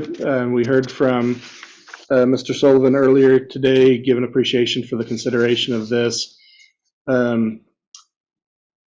Essentially, anytime that we can help our businesses out in town, and it doesn't necessarily cost us anything other than maybe a little bit of my time or some staff time to do things, I think it's a good opportunity for us. In this case, with the Northernwood development going on North 19th Street, anytime that new development comes in, there's costs that they have to incur with that development. There's sidewalks that need improved, there's water lines that need installed, there's electric that needs run, there's all these things that have to be done, and that all falls on the development to pay for, even when, like in this situation, the water line, the sidewalk, all it's going to be publicly owned, right? So in this situation, as where Business Oregon has a grant program for cities that are doing infrastructure improvements that's supporting new job creation. Business Oregon's goal is to help Oregon's economy, help businesses grow, help businesses come and locate in Oregon, and help businesses within Oregon to thrive and to grow and expand and create new jobs. And so that's what this program is set up to do. The specifics are in the agreement. Essentially, it's and I haven't looked at this in a little bit, sorry, $370,000. Was about $5,000 per new job that was going to be created. So the way it works is the city applies for the grant, the city's awarded the grant. We have an agreement that within a 5-year period of time, we're going to have at least 4 quarters where they are going to be able to show that their jobs have been created that they've anticipated creating. If they fall short within that 5-year time frame in any way, then we have to pay that money back to Business Oregon, which means we've got an agreement with Northernwood that they're going to pay that money back to us. So that's why there's multiple agreements. There's the grant contract, which is between the city and Business Oregon. We're agreeing to take the grant. We're agreeing to pay money back if they don't create all the jobs that they said they'll be able to do. Which again, I don't think I'm speaking out line here. Sullivan's indicated to me that's a pretty conservative number for them. They feel very confident in that number, or they wouldn't have tried to get the money for it, right? So these guys, they're not shooting for the moon, hoping for the sky here. They were very conservative in their estimates on job creation over the 5-year period. They feel very confident there within their business models where they're at. So that said, but the city would be on the hook to pay that back. So we've got a separate agreement, which is the next attachment there between the city and Northernwood, that we're going to do these improvements that they're required to install. The city's going to install them. City's going to put it out for bid. City's going to contract the work. City's going to have the work done, and city's going to pay for it. If they fall short of that, we're going to get the grant money to pay for that. And then if we fall short and they come asking for that money back, then we're going to follow up with Northernwood and try to get that money back from them. The third agreement that Jim can speak to a little bit is essentially more of a processing. It's just so that it can be recorded against the property. So we've got some record that this agreement's been entered into. So that's the crutch of it as far as really the 3 things that we're looking at. Council options are noted, and the recommended motion is there. I just want to commend, first and foremost, I think Northernwood for investing in Philomath, creating jobs in Philomath. I cringe when I hear politicians say we created jobs. In my view, politicians get out of the way. City administrators, city managers get out of the way. We try to provide tools and try to provide opportunities so that businesses can create those jobs, which is really what's happening here. So I just really appreciate the Sullivan family and everybody within the Northernwood organization that's invested in Philomath, created what's going to be a beautiful campus. It's kind of young still. The landscaping hasn't fully developed yet, but it's going to be a beautiful industrial campus there with a lot of jobs. And I think any little bit the city can do to support it such as doing this grant is going to be good for us, good for everybody. And Chris, at everybody's places, there should be a version of the property improvement agreement and a memorandum that have some, what I think are reasonable changes that Northwood asked for, that if the city has to receive the grant, the city has to do the work. If we do something that is stupid and ends up costing them money, then they shouldn't be responsible for that. That seems pretty reasonable. And that's really what we're doing. There is still some question about what the design of the sidewalk portion of this might be. It might be some other thing entirely. And so we don't know what that would be, but that's a conversation that would be ongoing, and you'll see some language to that effect, mutual design approval in the version of the property improvement agreement. Thank you. I'm just going to get a motion on the table. I'm going to move that the City Council approve the acceptance of Public Works Fund Development Project Financing Contract and direct City Manager to execute the agreement and complete the project as specified within the contract. Do I have a second? Councilor McMorrin, got a second up? Councilor McMorrin, thank you. Perfect. Any further discussion? Seeing none, all in favor, please raise your hand, say aye. Aye. Aye. Excellent. Motion carries. And really want to thank the city staff and working with our local businesses to try to create local jobs. It's really important. I think it's one of the best things that the city can be doing to help our community. Okay, next on the agenda is Mayor, if I could real quick, just 30 seconds. I think the ambiguity on the sidewalk, the original design on sidewalk was a retaining wall built within some wetland areas with the sidewalk up against it. They're looking to minimize the impact on the wetlands, so they're looking at a boardwalk or something like that. So I don't want to say too much because they're still figuring out design, but they're looking at something that's going to have less of an impact on the ecosystem and less of an impact on the pocketbook, as well as solid concrete wall. Retaining walls are fairly expensive. That is the budget number that they used for the 370. So their hope is they may be able to come in even less than that, but there's some street lights that might be able to tie in. So the number is going to be the same. There's some ambiguity as to what that sidewalk pedestrian connection is going to actually look like, and we'll work through those details. Yeah. and next on the agenda is discussing the illegal camping ordinance. Catherine, is that you going to kick us off on that one? Yes, I'm gonna try to share my screen though. I probably have to make you yeah. It looks like you have to.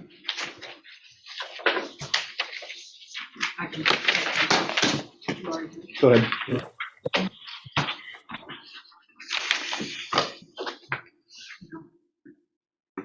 You should be able to share now. Keep a real tight ring around who can share their screen on these meetings.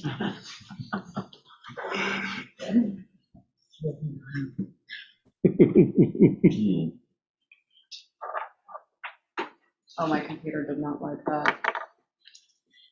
Well, just for an overview, this was originally brought to the Finance and Administration Committee because based on what the City Attorney's Office is recommending to Council is that there will be a change in the code language that we're asking Council to adopt that would delegate authority to the City Manager to make certain decisions that would allow the city to come to compliance with ORS 195530. And that's from the 2021 legislative session, and formerly known as House Bill 3115. House Bill 3115 are now 195530 and ORS 195505. Both are requiring that the city council, that cities that are going to regulate either illegal camps or the actions of sitting, sleeping, and laying down and keeping warm and dry on public property need to take certain steps to make sure that they're in compliance with these laws.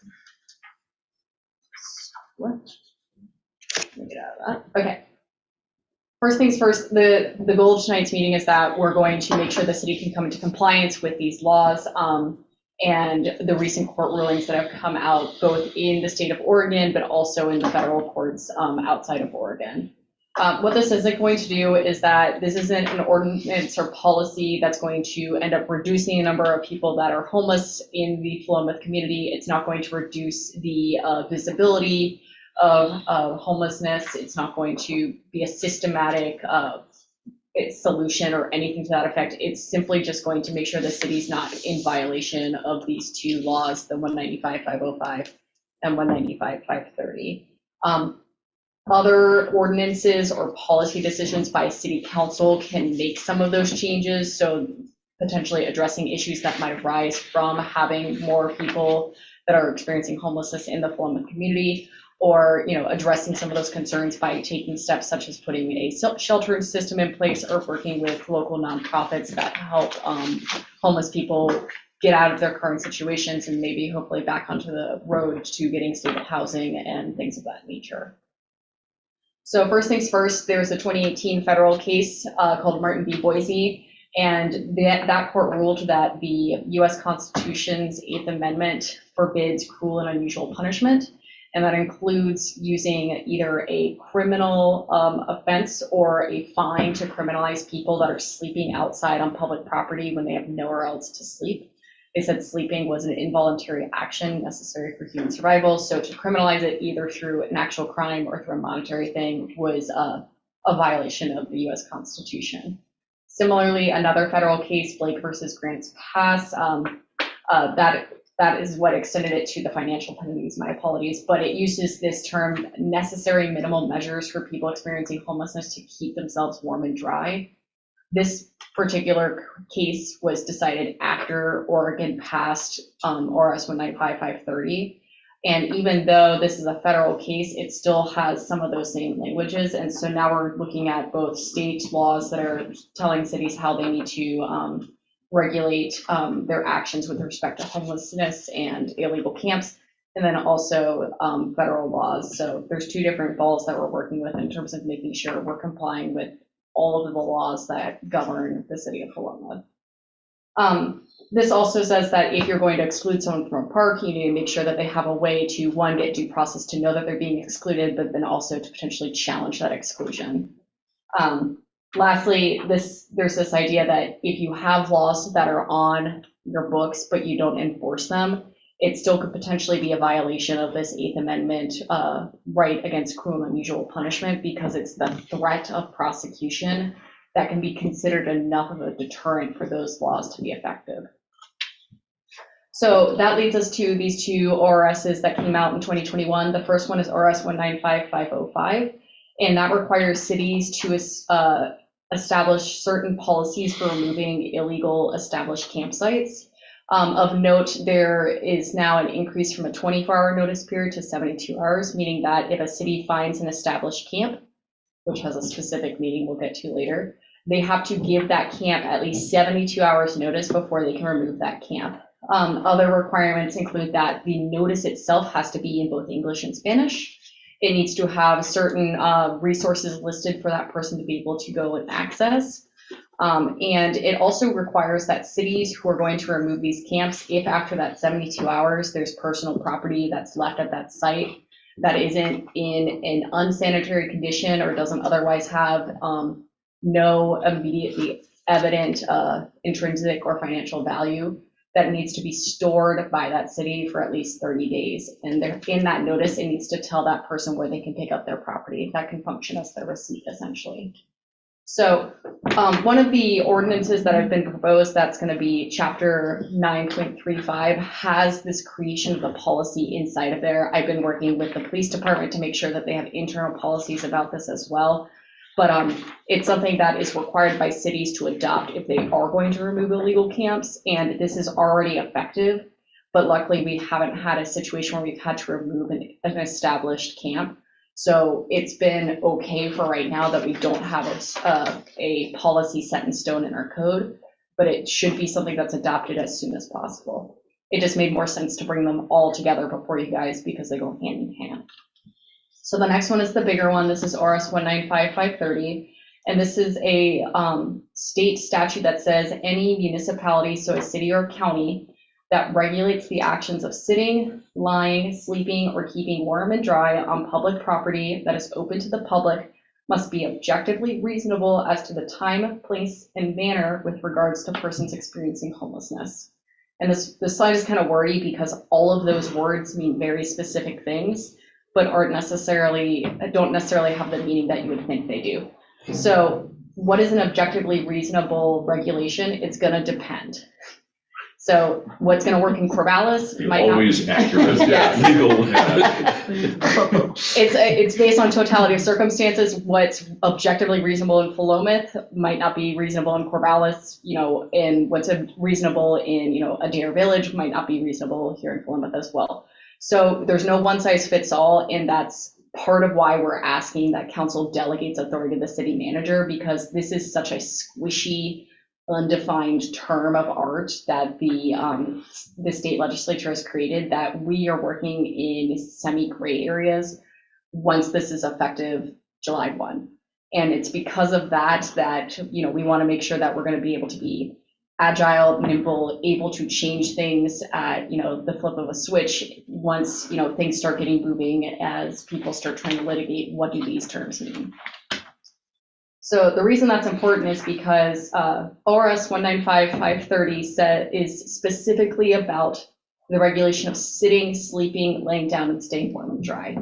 It is explicit that cities can still regulate the action of camping, which is why ORS 195-505 is important, because it's those established camps. That's where those policies need to kick in to make sure that those people have enough time and due process and the like to make sure that they can be removed by the cities. So camping is something that involves sleeping and other non-sleeping activities. It's 24-hour type events where they're occupying that space for a very long period of time.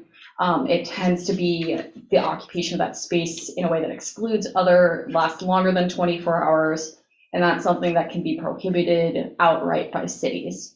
Sleeping, on the other hand, because it's sitting, sleeping, laying down, and staying warm and dry, that's where we're now kind of confined in how we can regulate that.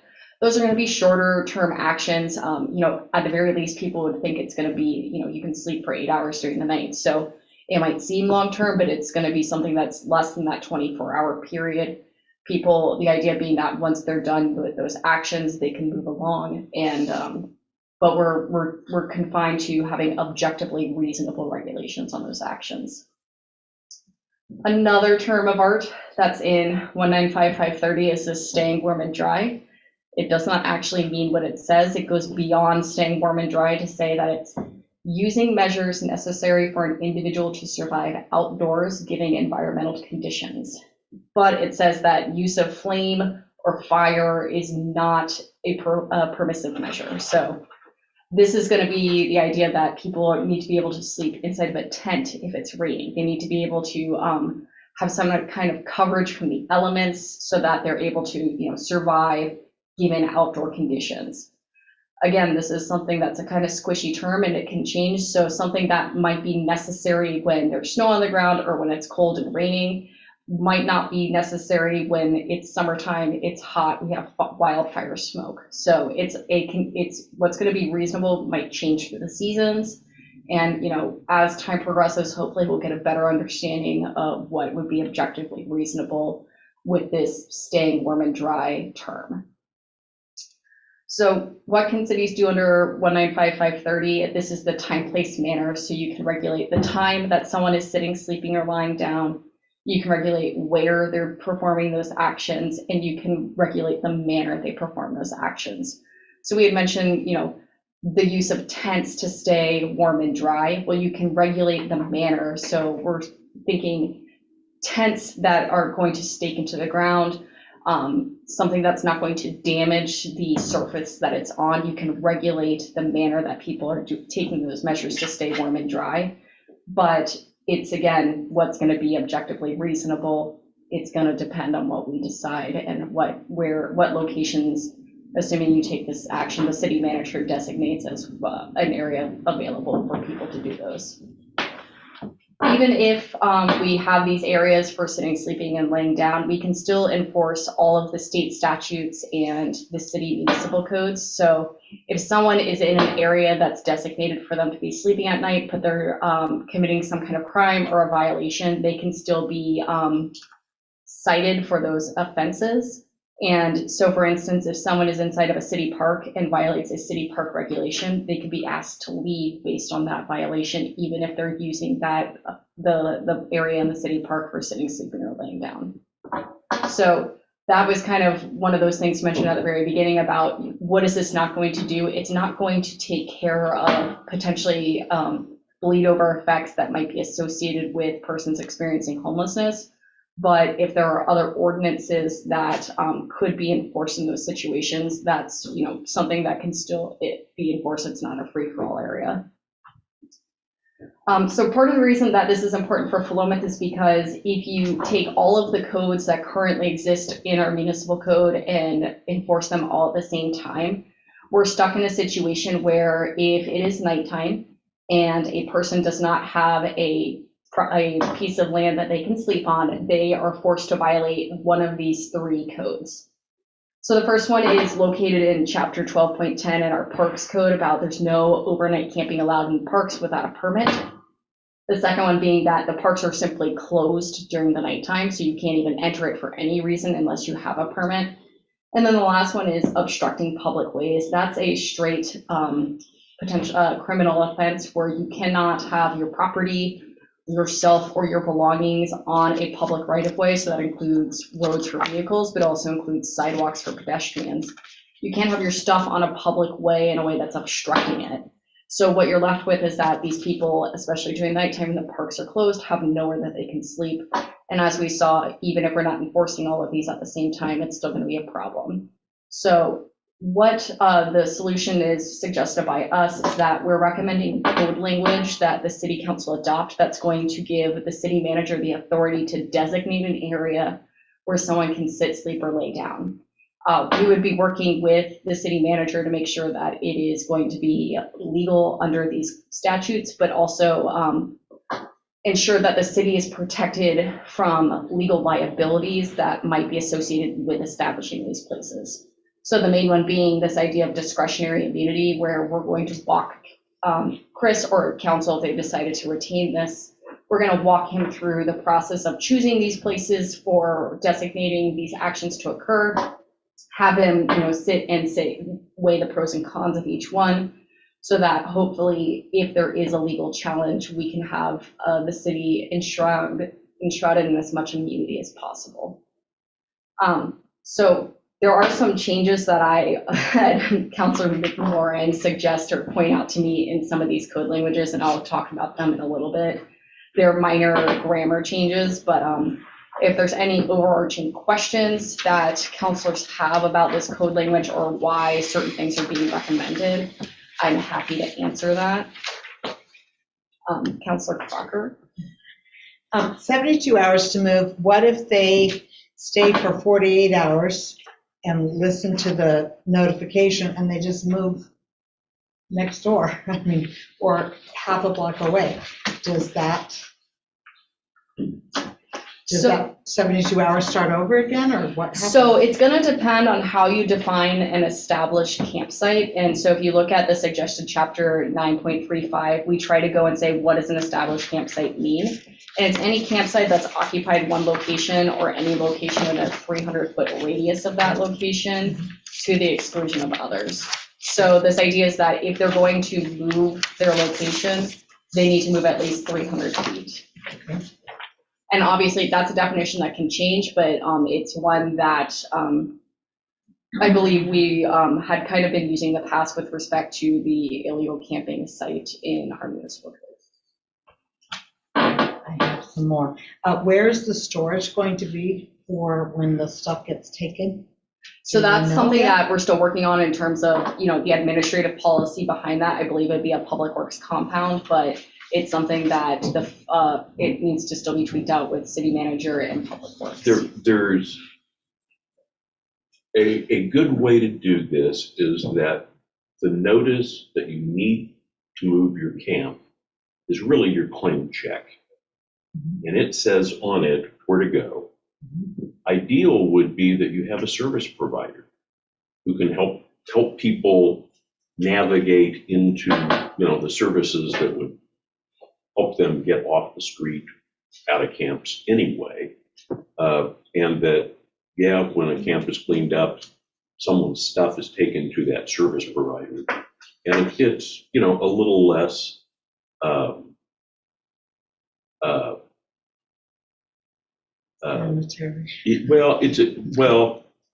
it's a little less, I'm not showing up at the police department, I'm not showing up at an official place.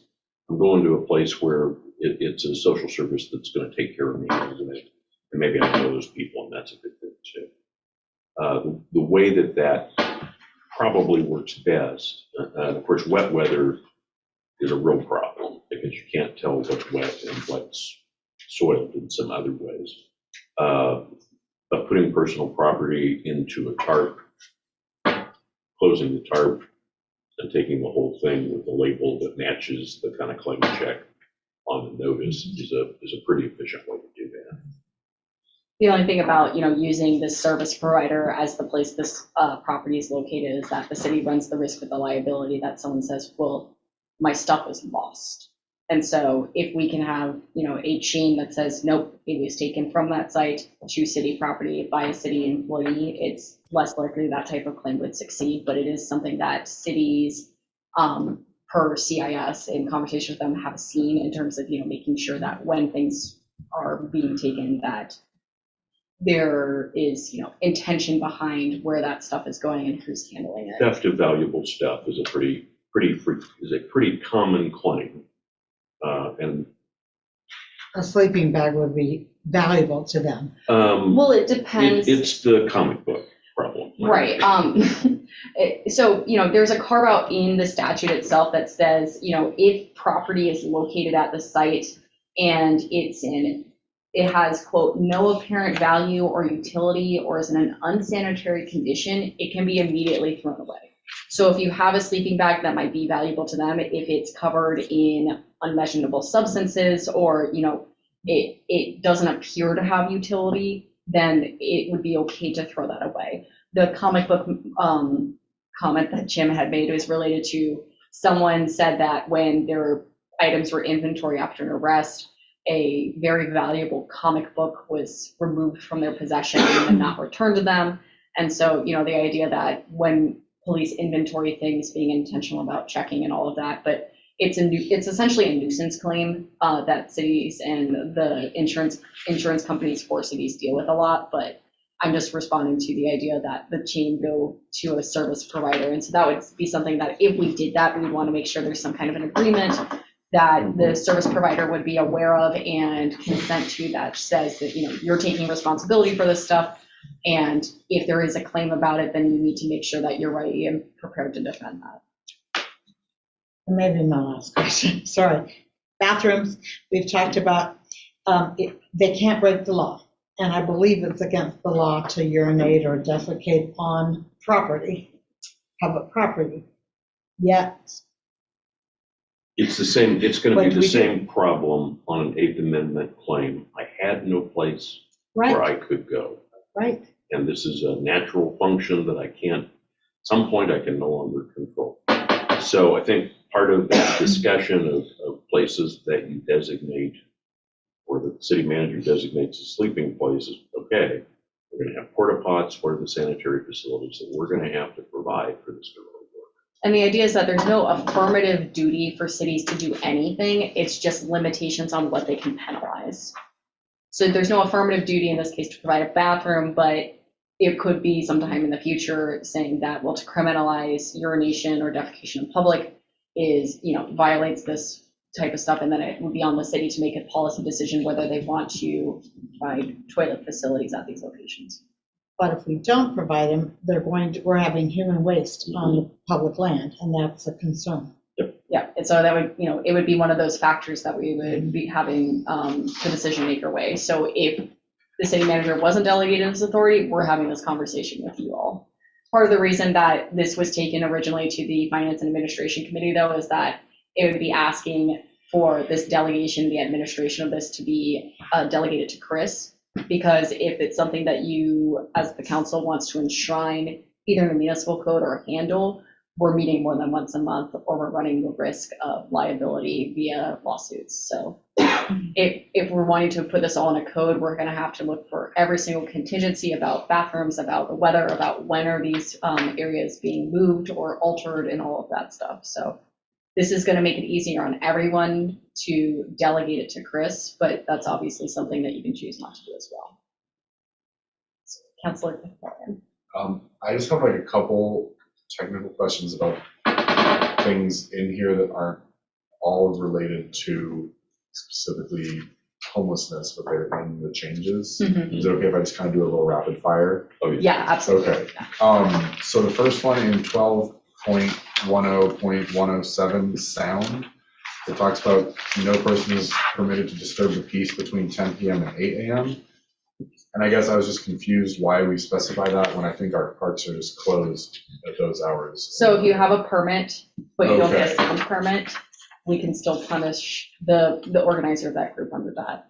So the idea that if you're in the park, not only are you violating the trespass ordinance if you don't have a permit at all, but if you do have a permit, but you're making unnecessary noise without a permit, it's basically a way to make sure that either you're getting all the right permits or you're not going and violating that particular ordinance. So do we give out permits right now to let people stay past 10 p.m.?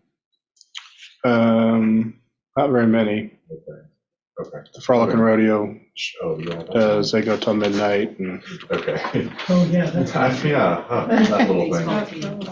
But it would also mean that if parks ended up being the place where people were sleeping, resting, sitting, yes, but it's quiet. Right. Okay. I guess I was just reading it as like you shouldn't be in the park at 11 p.m. anyway because it's closed. So I don't know why we're specifically calling that out, but that makes sense. Second one, 12.10.180.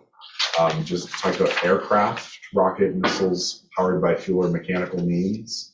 Would that include like UAVs and drones? And then do we have a There process? is federal law governing drones, and Yes. so it's like the federal aviation area of law, and so it's very hard for a state or a municipality to try to regulate drones when they're covered by the federal law, and it changes constantly, and so we've stayed away from that. But if the city would like to direct us to look into that, we could look into that. I would not necessarily like us to do that. I was just confused if any aircraft, if we are then regulating that because it says any aircraft and those are an aircraft, I guess was my question. Suppose that's true. So part of the reason that there's so many changes in the parks, in the park section is because there was no written set of park code of conduct regulations. And so this was a kind of ongoing project between Chris and I talking about what are the actual regulations that we want to enforce, and then bringing them into this code so that it's something that is usually an established regulation of parks or something that, that's something that the city would want to enforce. We would not want you to land your private aircraft or Right. helicopter And I'm all for that. I guess I It just would want to probably make sure violate the FAA, but we'll give you a ticket too.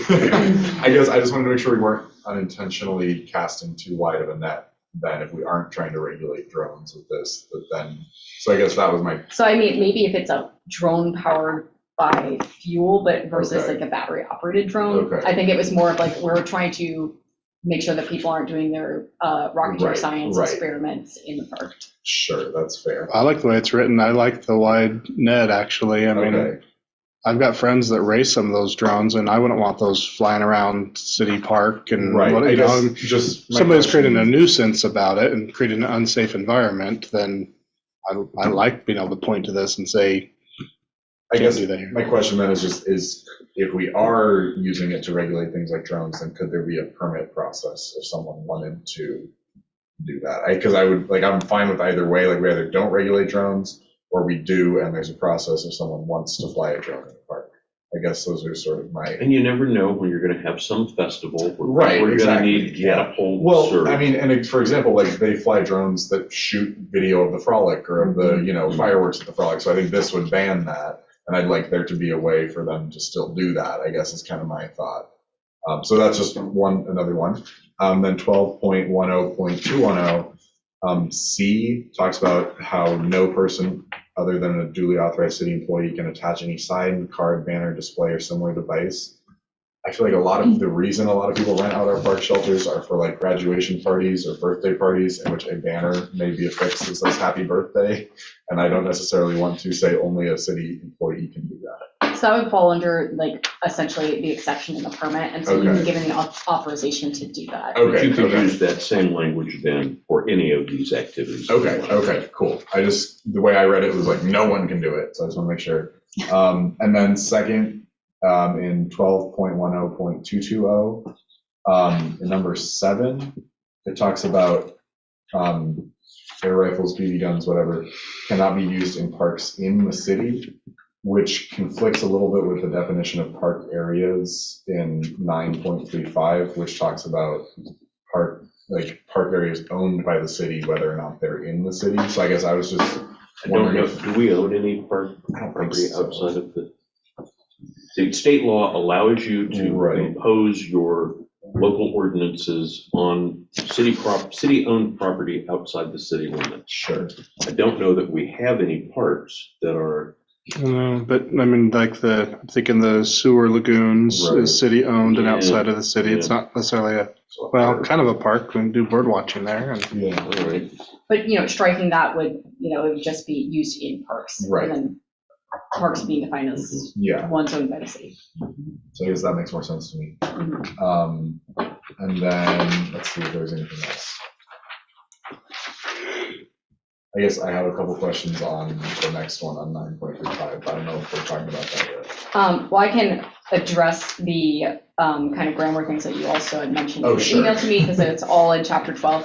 So let me see if I can share my screen again.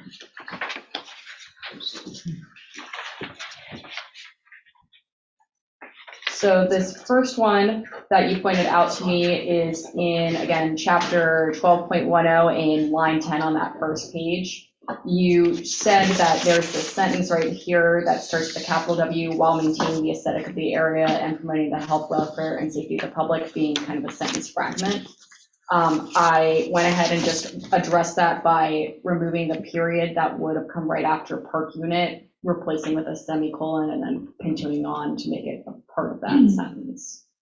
So just a suggested edit for council to potentially move and adopt for, to address the fact that this highlighted sentence was a sentence fragment prior to this change.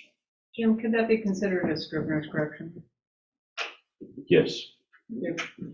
The second one is going to be on in 12.10.220.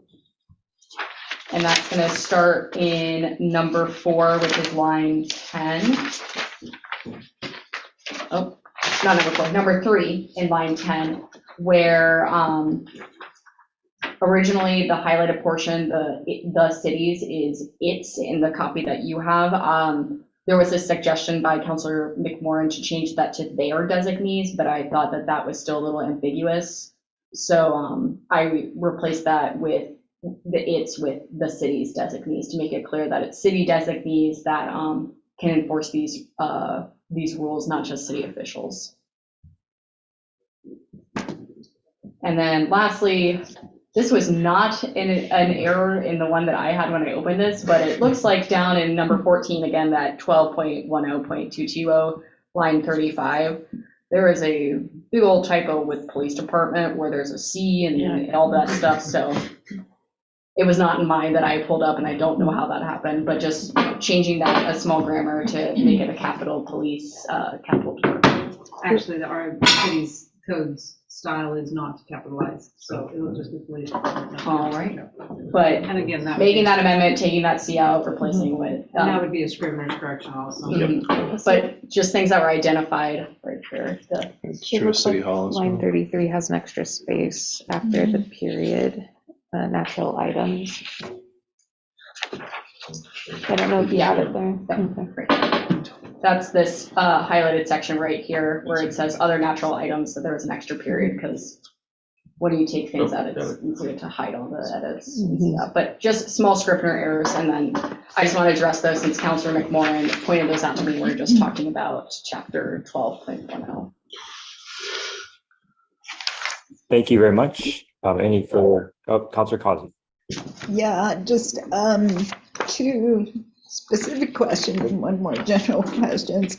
This is on the same page, 12.10.220, item 6. No person is permitted to consume or have in their possession any intoxicating beverage, but you can get a permit to do so. Yes. Okay. And item 8, no swimming is allowed on park property, but people do swim in the Marys River. But it's whether the question is the Marys River part of the park property? So I think there is going to be retention areas related to the water utility that would be being either built, or the idea that, if it's park property, we don't want you swimming in one of these city-owned retention ponds or something to that effect. Oh, okay. But I don't believe the city property line extends into the Marys River, because the state law is that the bottom of the Marys River is actually owned by the state.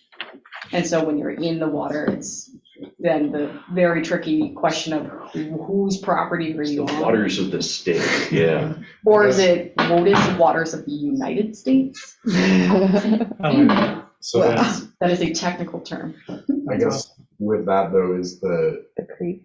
Well, or like, would those retention ponds, or would that be still park property though? Would that be like public works? But if it's within the park, making it clear that if there's something in the park, we don't want you swimming in it. Okay.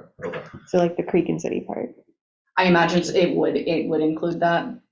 Obviously, this is something that you can take out, the idea being that for purposes of keeping the city safe and from liability, we would want people to not be in those water bodies, but this way, it's not a crime to be doing that. It's just something where if a city official was aware of it, they would be able to ask that person to stop as a violation of the park rules and regulations. Okay. Not too late to keep the top off the new reservoir and have swimming, replace the pool. I was gonna say, Yeah, you don't want to drink anything before then swimming. We can go swimming in the sewer ponds. I'm just going to do a time check. It's 9:18, and we are going to go through the first reading of this and the ordinance and the resolution as well before, I'd like to anyway. Councilor Causey. Just one question, which you don't have to address at this point in time. But based on your earlier comments, I was going to take this issue to the police committee tomorrow, but I have a constituent who had a drone hover near her for several minutes.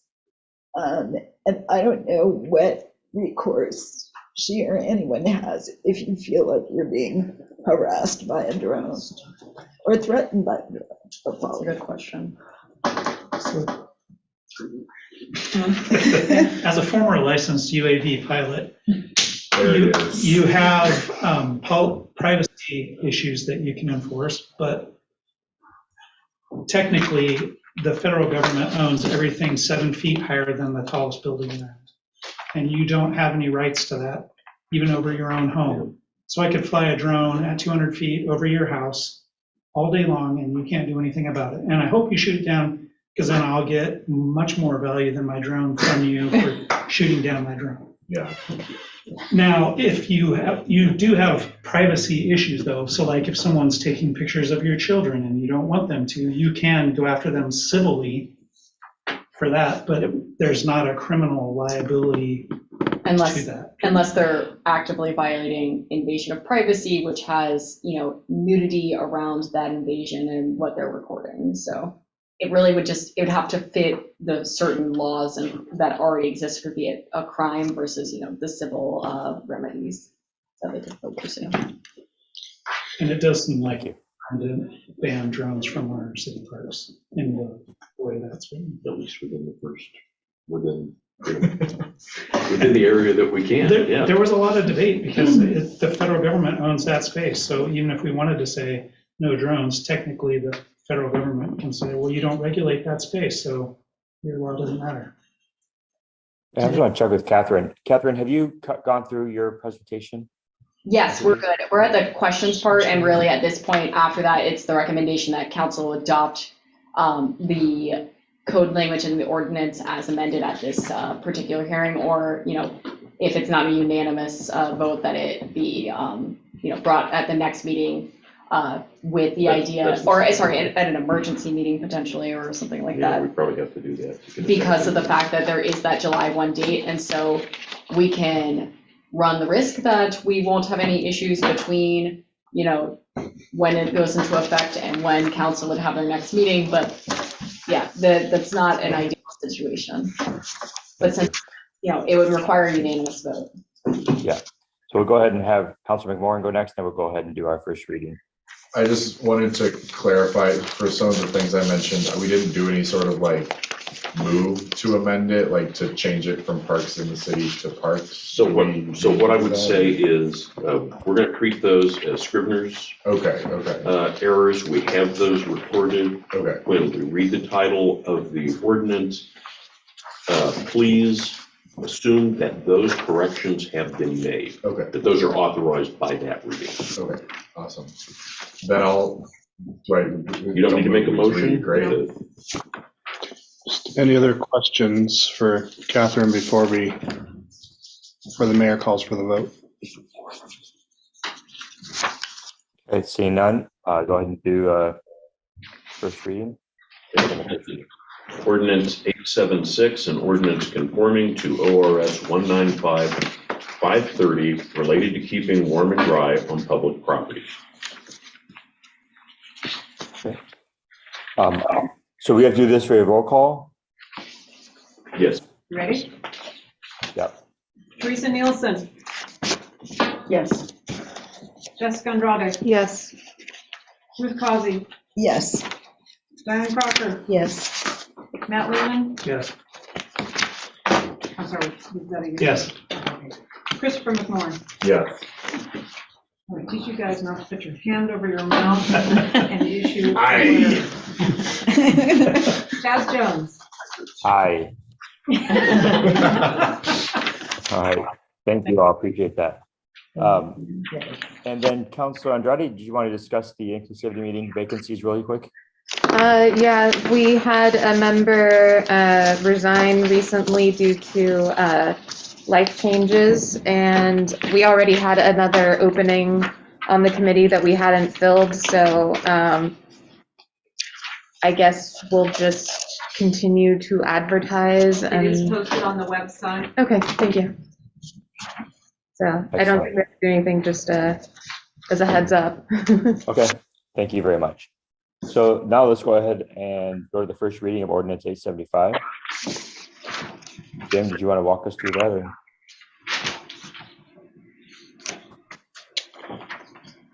The council's looked at this already, so this is, we had the hearing on this at the last meeting. These are just to the municipal code that increase the city's requirements for notification prior to a land use hearing or land use decision, depending on the case. So these should all be very familiar to the council. Good discussion. Planning Commission did nice work on this. I think the council did a nice job in discussion, making a couple of adjustments as well. So I believe it's ready for a vote. Okay. Thank you. Ruth, the roll call vote? This is, ordinance number 875, an ordinance amending PMC 18.105 on notification requirements for land use applications. Excellent, thank you. Teresa Nielsen. Yes. Jessica Andrade. Yes. Ruth Causey. Yes. Diane Crocker. Yes. Matt Lehman. Yes. Christopher McMorrin. Yes. Chaz Jones. Yes. I like the videos. Excellent. Thank you very much for that. Next, we have a resolution 23-09 on land use application fees. So resolution 2309 updates our fees that we charge for land use applications. These are more reflective of the actual cost of the application. So it's the property owner or the developer that's paying for the review and the notification, all that. Some of these were increased as a direct reflection of the increased outreach that we're doing and notification that we're doing. Some of them are just more reflective of our kind of newer process that we've been doing.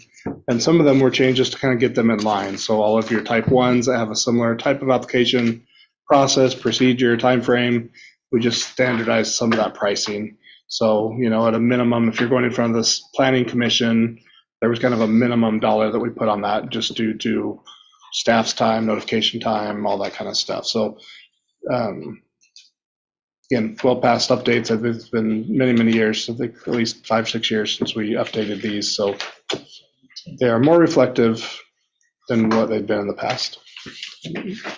There's a recommend motion to approve. Okay, Councilor Collins? I wonder if you could just clarify what an administrative refund fee is and when that would apply. So this is if we get an application, we do some work, and they decide that they don't want to move forward anymore. Oftentimes, we've already done some of the work, so we've put in there now that we'll go ahead and give the refund, but we're keeping the $50 or the actual costs that we've incurred up to that point. Okay. So when we've gotten bit by that a few times where we've done the notifications. Applicants can withdraw their application at any time up till the point, it's like a planning commission, up to the point of the vote. So you could actually hold the public hearing In the middle of the public hearing? and say, Change my mind. Never mind. This isn't feeling good. Can I have my money back? Yeah. Got it. Which we would say, we've already spent your money, unfortunately. Thank you. Yeah. So I move that the city council approve resolution 23-09, setting fees for processing land use applications effective July 1st of 2023. Second. So motion made by myself, seconded by Councilor Causey. Any further discussion? Seeing none, all in favor, please raise your hand and say aye. Aye. Aye. Aye. Any opposed? Seeing none, motion carries unanimously. Thank you very much for that. Chris, do you want to briefly touch on your management report? I'll just, any questions that come up, again, appreciate my department heads and Ruth and Chelsea for helping pull this together. It's been busy, I'll say that. The summer is going to be very busy. Public Works, I'll tell you, we had 2 temps hired and got out there working. One of them came back the second day, one of them didn't. For one, we've had some issues, and so anyway, we're still looking at getting another on board and getting work done. But starting tomorrow, Yeah. we got thumbs up today. We're back up to 2 tomorrow. Yeah, we've had some poison oak issues, we've had all kinds of stuff. But anyway, Public Works is excited to have a couple seasonal workers on board, get that grass cut and weed whack going. Great, thank you. Are there any council reports? Councilor Andrade. We had our second annual Pride event on Sunday, yesterday. And a huge thank you and shout out to Rose Bricker, who is the reason that we had this event, and everyone else who helped out. It was amazing. So many people, lots of events, music. Yeah, it was fantastic. And then I have a couple questions, but yeah, anyway. I also just had Thank you. Chris, go ahead. I just had a question or thought or whatever it is, just sort of about the management report. And I think I meant to say it earlier, and I forgot when we were talking about the homelessness issue. Just, I guess, could we request that since we've delegated so much of the authority for making these rules and regulations and determinations, that just the city manager will report what those rules and regulations and determinations are every, the soonest council meeting after he makes those. I think just, we got some good public comment where I think this is obviously something very important to the community.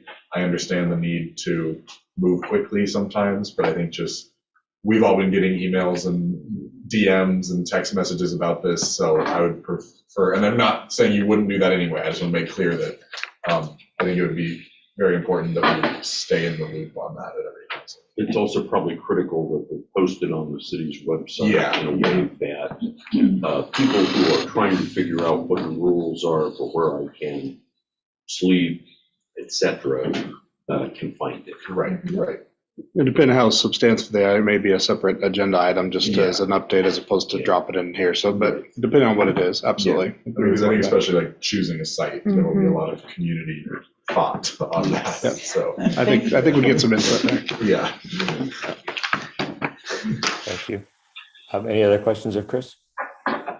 Concentrating. I was just curious if we're still getting a booth at the farmer's market like we did last summer, and if so, what that looks like for signing up and such. Yeah, thanks for reminding me. I meant to get on that last week and didn't. Janelle's offered to let us have a booth again, a table. She's got space for us. She liked how we did things last year with having specific topics and things, just kind of keep that in. I just haven't put it together yet, but I'll do that this week. Okay, so I'll get it out. So we've been doing it in pairs. Seemed to work good last year.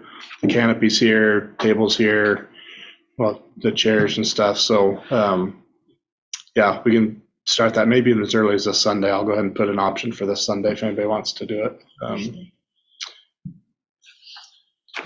I won't Thank you. Yeah. Councilor Causey. I just wanted to suggest, I was very impressed with the response to the survey on ARPA funds. I wonder if we could discuss that during a work session so we can have a full discussion of it. Good idea. Chris, can we do that before the next conversation on it? Yep. That makes, yeah, excellent. Take it through my calendar, sorry. Councilor Warren. I just wanted to follow up on that. I also loved it. It was awesome to get all that feedback from the community. And I think while you're sitting here, you don't have to print this, but I just want to say there's so many people in there that want us to fix Main Street and Applegate and build a skate park. Yeah. We're already doing all those three things. So that was great. But it was a little frustrating that apparently no one knows that. So I'm glad we're on the right track. But I don't know how you can drive down Main Street, see all the construction equipment ripping up the street, and come to the conclusion, damn, I should contact the city council about how they should do something about this street. We are clearly already doing that. But yes, that was a wonderful report, and I'm glad we're doing good projects. I look forward to doing more of them. Although I'd like to find a way to get more than 5% of our populace having a voice. Yes. According to this, it was 5% of the total population. That's not a, woo, we talked to everybody. That's a 5%. But it is better than a lot of surveys we do. Yeah. But it was managed to find a way to get better input. Oh my God. Because we would never, 5% of people want this, so let's do it. We want to have a little bit more majority than that. No, I'm totally with you on that. Chelsea is waving her hand. Get someone that's on screen. Yeah. I just wanted to remind everyone, or let you know if you don't know, that the skate park design community meeting is on Wednesday, the 28th at 6 p.m. It will be here. That is a request by the consultants that we do it here. I did hear some ideas to have it where the skate park is. They said they have done that before, and what often ends up happening is people are in a negative mode about what's going on at the current location, and that you can kind of rein people in here and keep them focused. So it will be here at City Hall Council Chambers, and we're trying to get the word out. I hope a sandwich board went up at the farmers market this last weekend. Janelle LaJoy was going to put that out for us. QR code to take a survey. There's a survey out. It's on the website. Get the word out.